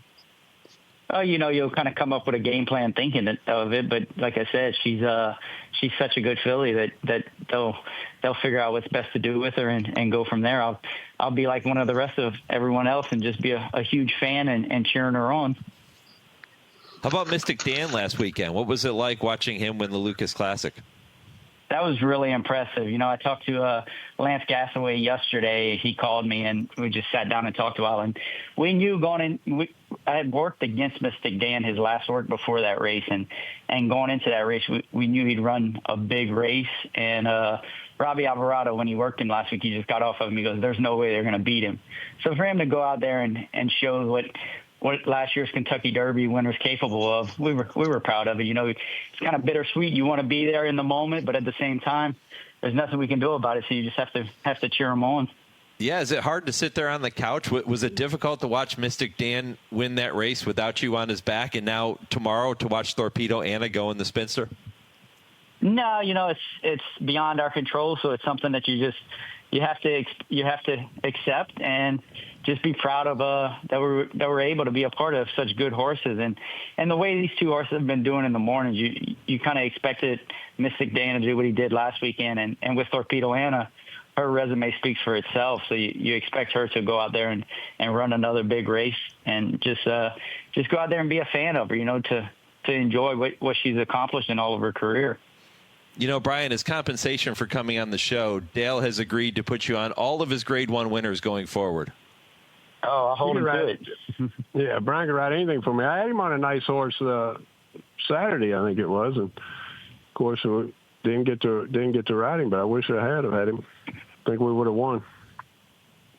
Yeah, Corey Johnson reached out to me. He was excited I was going to get a chance to ride him, and unfortunately it didn't work out. No, Brian can ride anything I have. He knows that. The problem is he's always taken. Yeah, that's the tough thing. We've had trouble hooking up, but when we have, we've had a lot of success together. We've done well. One of my favorite people in the game. Well, thank you. That means a lot. And now we hook up here on I Ask, They Answer, and Brian's going to chime in and give his thoughts on our 4 topics, which, guys, Dale, I know you're going to love this. All 4 topics on today's show come from our listeners, so you don't have to endure my questions this morning. We're going to kick it off with this question who comes from Shane in North Carolina. And he wants to know about Forever Young, who returned to the winner's circle in Japan on Wednesday, returning from a 6-month layoff to win by 2.5 lengths. He was the heavy favorite. He's only 2 for 5 at the 1.25 mile distance, but after finishing 3rd in last year's Classic, Shane wants to know what's the biggest challenge and or potential red flag for Forever Young in this year's Breeders' Cup. Tim, you want to take it first? Sure. His biggest challenge is sovereignty, journalism, Baeza, Sierra Leone, fierceness, mind frame, the list goes on and on. That's the biggest challenge, and that's the biggest challenge that they're all going to face. But, Forever Young is still a very serious horse. They say he's 2 for 5 at the 1.25 miles, but remember in the Derby last year, he only got beat. He was 3rd in the 3-horse photo. He ran very credible in the Classic. He's basically on the same kind of schedule he was last year. Last year, he just had 1 start after the Derby. This year, he just came back won a race in Japan this past week, and that was his first start, I think, since the Dubai race. So I think he's on track to run another huge race in the Classic, and I don't think people should ignore him at all, even though this is, maybe the best Classic ever field, potentially. Brian, what do you think? What would be his biggest challenge or maybe even a red flag for this horse who is very, very talented? I mean, you just look at the rest of the field, like Tim's saying, that it's a stacked Breeders' Cup Classic this year. But in the case for Forever Young, he's a extremely talented horse as well. If you go back and watch his Breeders' Cup Classic last year, to run the race he did was ultimately impressive because, he was always in a compromised situation. He was always he was trying to force him to go forward the whole way, and then he got shuffled back midway down the backside, and then once he got out again, he made a big, strong rally again. So and that was as a 3-year-old. So now you're turning back into a 4-year-old. He's got his race, same as last year. They got the 1 race in Japan with him, and he's coming into the Classic like the guys that see him every day think he's doing well, and you have to respect him for what he's done so far. When you beat him last year in the Kentucky Derby, did you know it was Forever Young who was right there with you in that photo? No, not at all. The whole thing with going into the Derby last year was my plan was to, coming off the turn, to get the jump on the closers and kind of stretch the race out, which we did. And when we got to the wire, I didn't know exactly who was charging hard at us like they were, but with Sierra Leone and Forever Young closing in as fast as they did, it just showed what a credible 2 good horses they are. Dale, we know the shipping will not stop Forever Young. He's handled it just fine in the past. What do you think might be a potential challenge for him? Oh, Japanese horses used to be complete throwouts. They've gone from complete throwouts to complete contenders every time they show up, and you can't. I don't see any red flags. Of course, the travel's the problem, but he's already proven he can do that, and that's hard on a horse. Go around the world like he has as many times as he has, but he just keeps on rocking. And this is as good a Breeders' Cup Classic field ever put together. I hope these horses all hold together and show up and it'll be fun to watch. But I don't see a red flag. He's a definite contender. If he's good enough, he can win. This whole race is going to be about the trip. Who gets the trip? Because you're going to be 6-7 deep on who could win the race. I'm so glad you bring up the quality of this year's field, and you've each touched on it, because our next topic comes from Cal in Albuquerque, New Mexico. And Cal, we appreciate the question.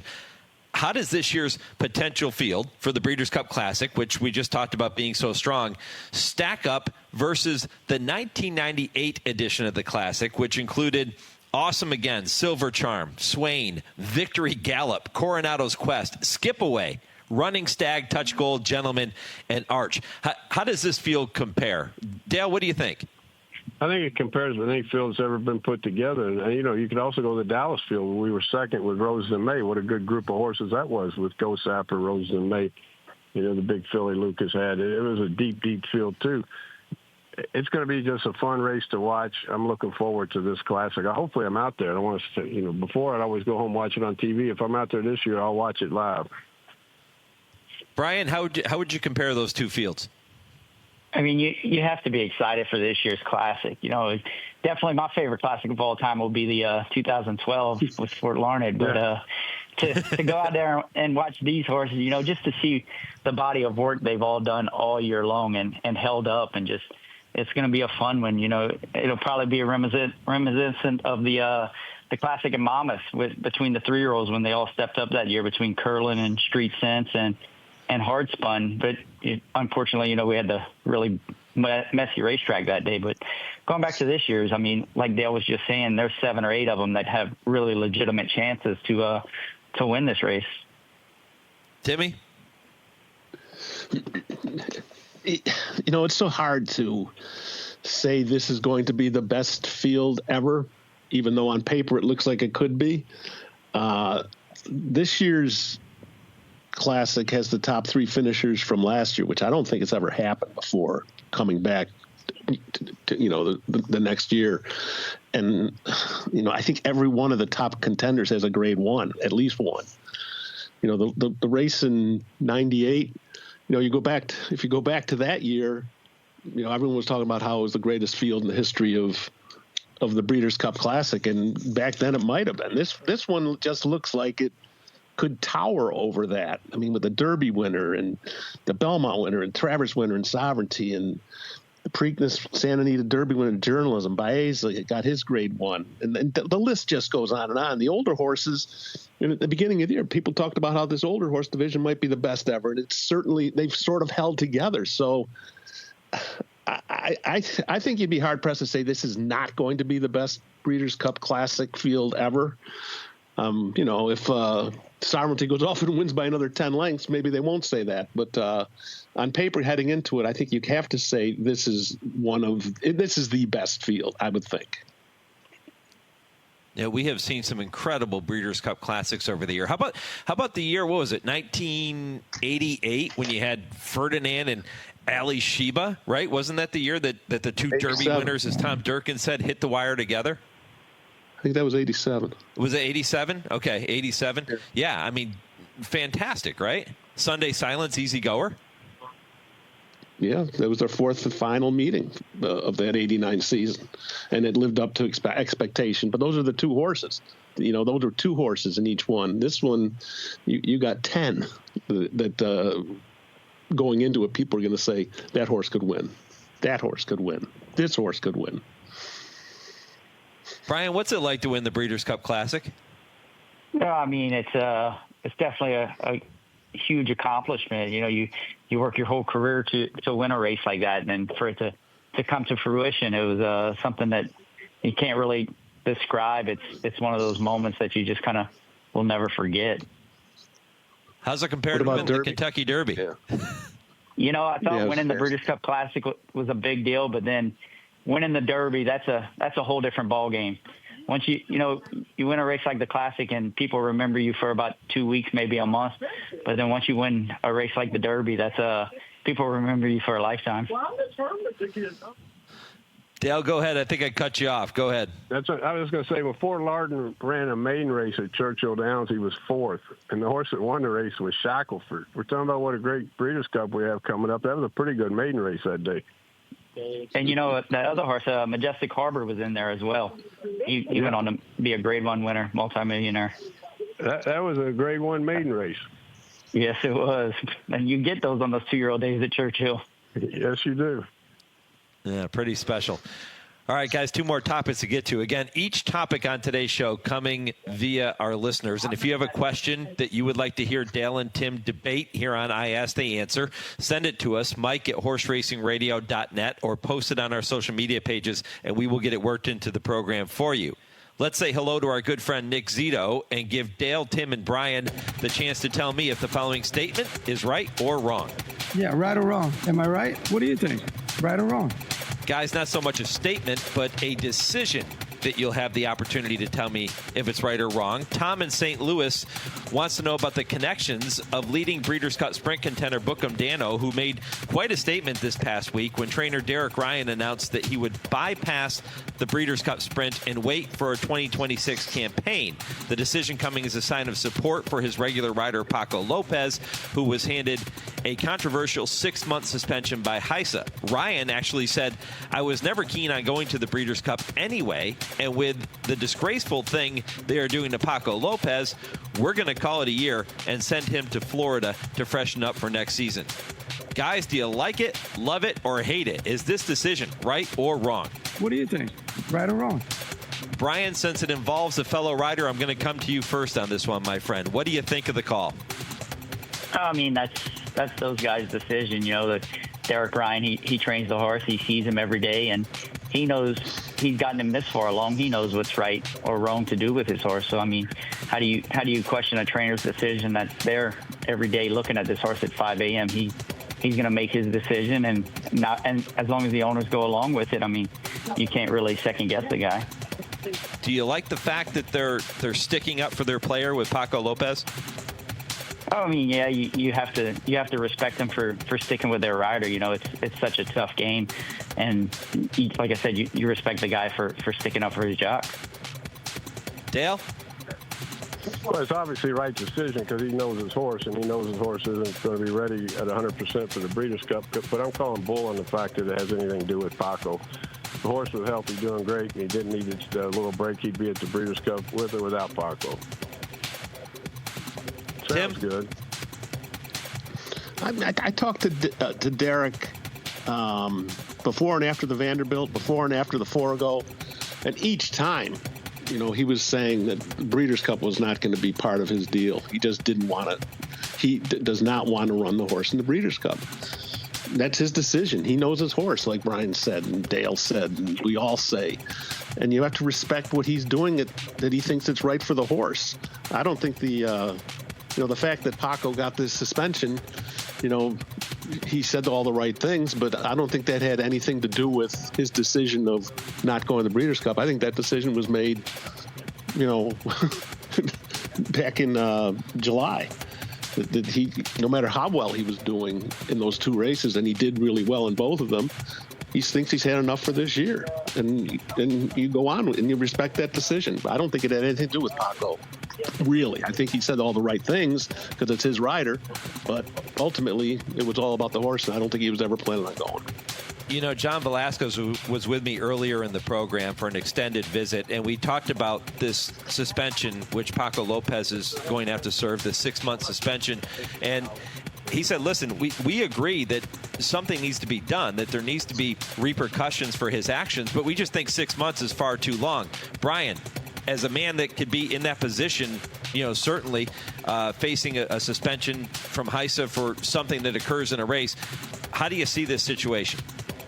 Yeah, I mean, definitely 6 months is a little over-aggressive. But in the same aspect, you have to look at it as in Paco's situation, he had a few warnings, and, you know, he kind of needed to play it a little safer to the belt, I believe. And you hate to say it, but HISA was a little stricter on him, but at the same time, he kind of brought it upon himself. So it goes both ways, like I said. But in the whole HISA situation with the jocks, you know, it almost seems like we're kind of getting nitpicked with the fines and everything else the way they have on us. But you know, it's something that we're going to work through, and hopefully we can come to some kind of terms.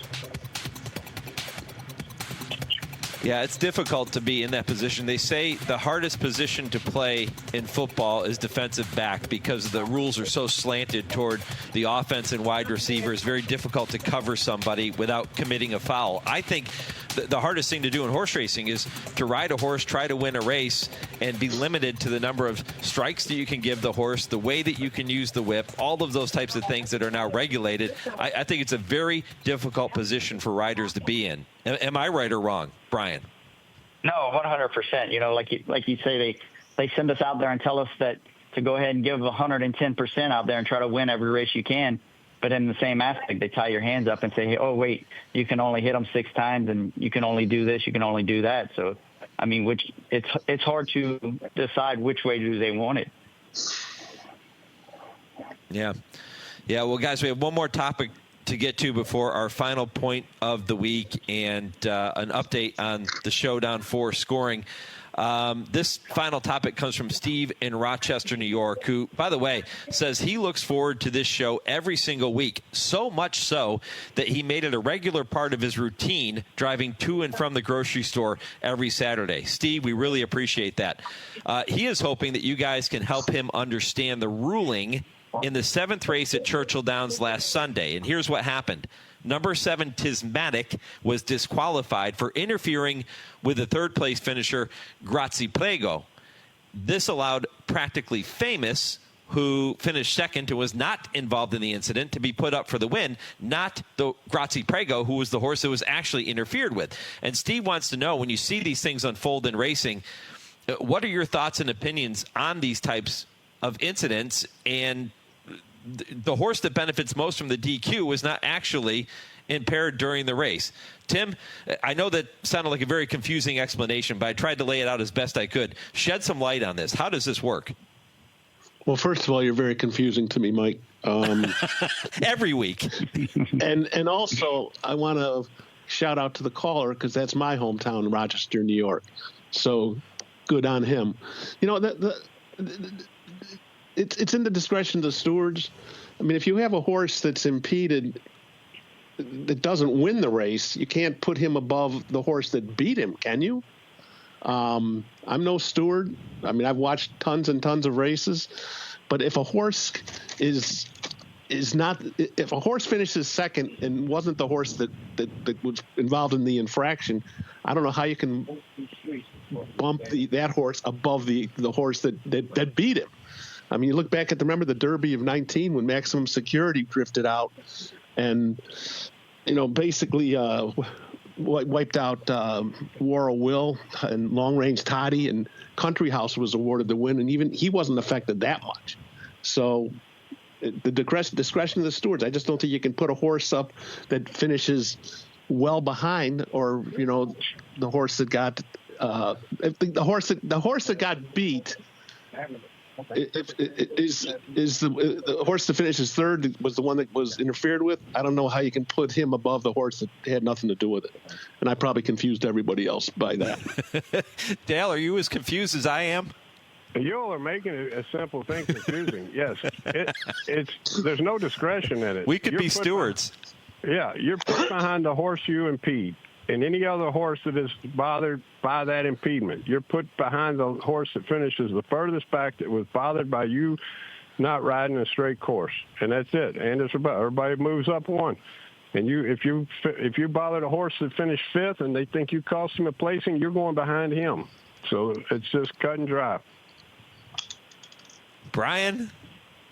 Yeah, I mean, you know, that was one of the rare races I actually seen last week at Churchill, and the horse that actually won the race, he bothered the horse that was on the horse on the 3rd-place horse was on his outside, and he drifted out and definitely cost that horse 2nd.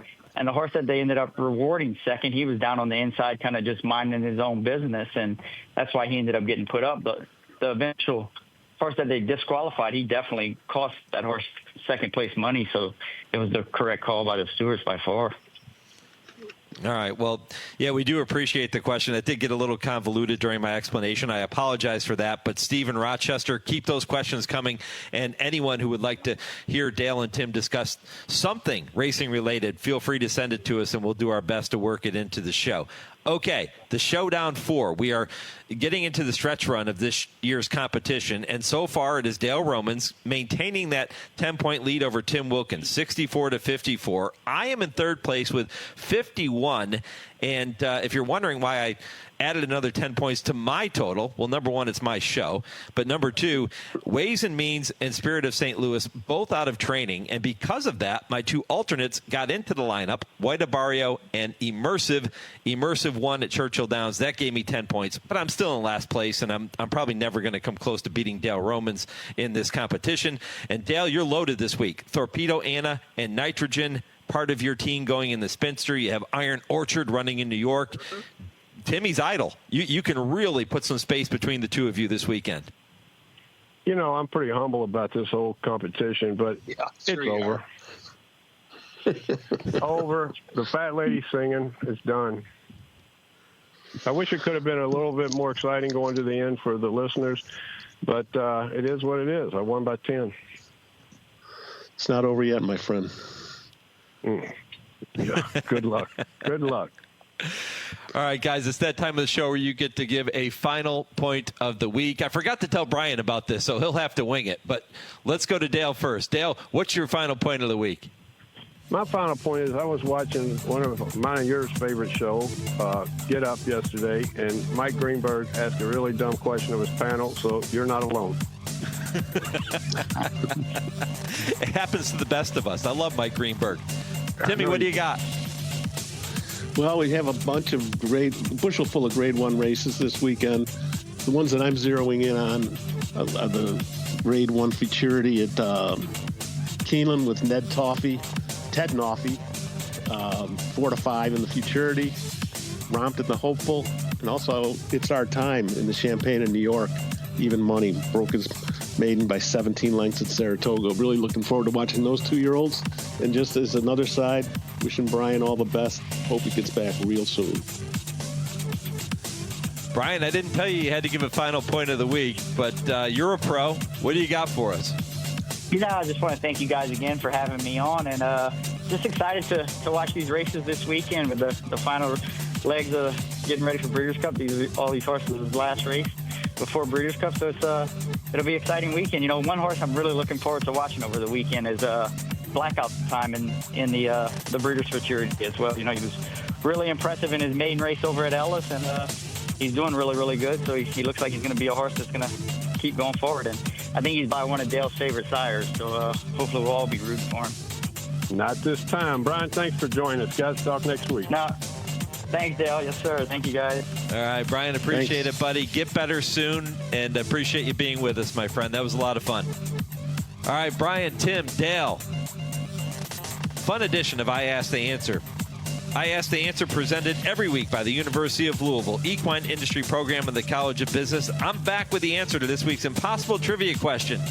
That's next on the Equine Forum on the Horse Racing Radio Network, where racing comes to talk.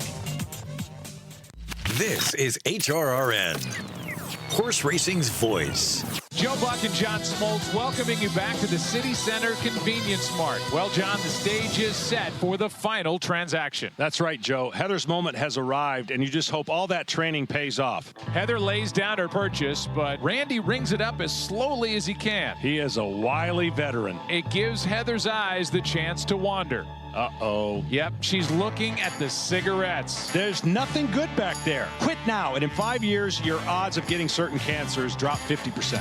Meanwhile, Randy's stone-faced. He's giving nothing away. He just stands there, wetting his cashier's finger on that sponge. Heather toes the rubber. Here we go. Heather's arm is in motion.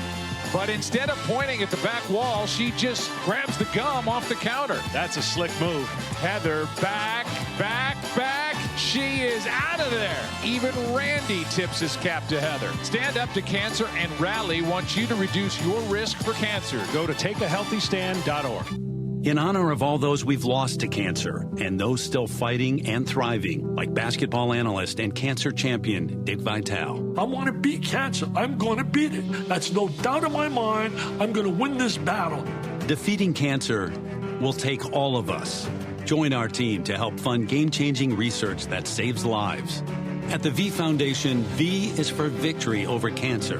V is for victory over the odds. V is for victory over health disparities, victory over setbacks, victory over the unknown. V is for victory over giving up. Don't give up. Don't ever give up. Donate to the V Foundation to join our team and help save lives. Cancer can take away all my physical abilities. It cannot touch my mind, it cannot touch my heart, and it cannot touch my soul. 100% of donations fund game-changing cancer research. Donate now to the V Foundation at v.org. Moving Day, a walk for Parkinson's, is happening around the country. Together we can unite in the fight against Parkinson's disease in a safe but exciting and fun way. So let's get moving. Join the Parkinson's Foundation to learn more and register at movingdaywalk.org. Check out the all-new horseracingradio.net. All the same great horse racing radio content in a new, easy-to-use design. Listen to all of our shows streaming live or access the replays anytime. See our schedule, sign up for our newsletter, download our latest podcasts, and so much more. It's all on our website at horseracingradio.net. That's horseracingradio.net. You're listening to the Equine Forum on HRRN, presented by TwinSpires. Well, don't forget the October issue of Blood Horse is out now, and it includes Sovereignty winning the Travers Stakes by 10 lengths and continuing to exert his dominance on the 3-year-old division. That's on the cover of the October issue, and the issue also features thoroughbred farms and their positive impact on local economies, the Champagne Stakes forging a path to successful stallion careers, and a detailed stallion progeny performance by Stud Fee and First Crop Year, and much, much more. Become a subscriber for as little as $59 a year or purchase a single issue at bloodhorse.com. Now, that was fun. I enjoyed having Brian with us there on I Ask, They Answer. He's just one of several guests who made this show really fun here this morning. I will thank each of them individually in just a moment, but time now to reveal the answer to this week's impossible trivia question, and it's a toughie. Lee, what do you got? Thank you, Mike. Stray Cats bassist Lee Rocker has a song on his 2006 album, The Curse of Rockabilly, about losing money at famous racetracks. What was the name of that song? That one was called Racetrack Blues. It's a cool tune. Check it out. And while you're checking that out, check out my band, Weak Ass Mushroom Tea. Our new album's out today called Unplugged-ish. I love it. You won't want to miss that. Those Weak Ass Mushroom Tea songs, fantastic. Appreciate that, Lee Delapina. And that was a tough question. I hope you got it right. We'll be back with another impossible trivia question next week here on the program. My thanks to all of our guests for making this show possible, including the Hall of Famer John Velazquez, who joined me for that extended conversation in the first hour of the program. Vance Hanson with the TwinSpires Triple Play. You heard from Kurt Becker and his Stroll Through Racing History. And Dale Tim, Brian Hernandez Jr. with I Ask, They Answer just a few moments ago. If you missed any portion of the show, head to our website, horseracingradio.net, and check out the podcast whenever you have some time. You can check out all of our shows on your favorite podcast platform. My thanks to our producer, Lee Delapina, in our Lexington studios, and to Chauncey for handling our social media. I'm Mike Penna. Bye week for the Steelers, but hey, they're in first place in the AFC North. We'll take it. 3-1. Go Steelers.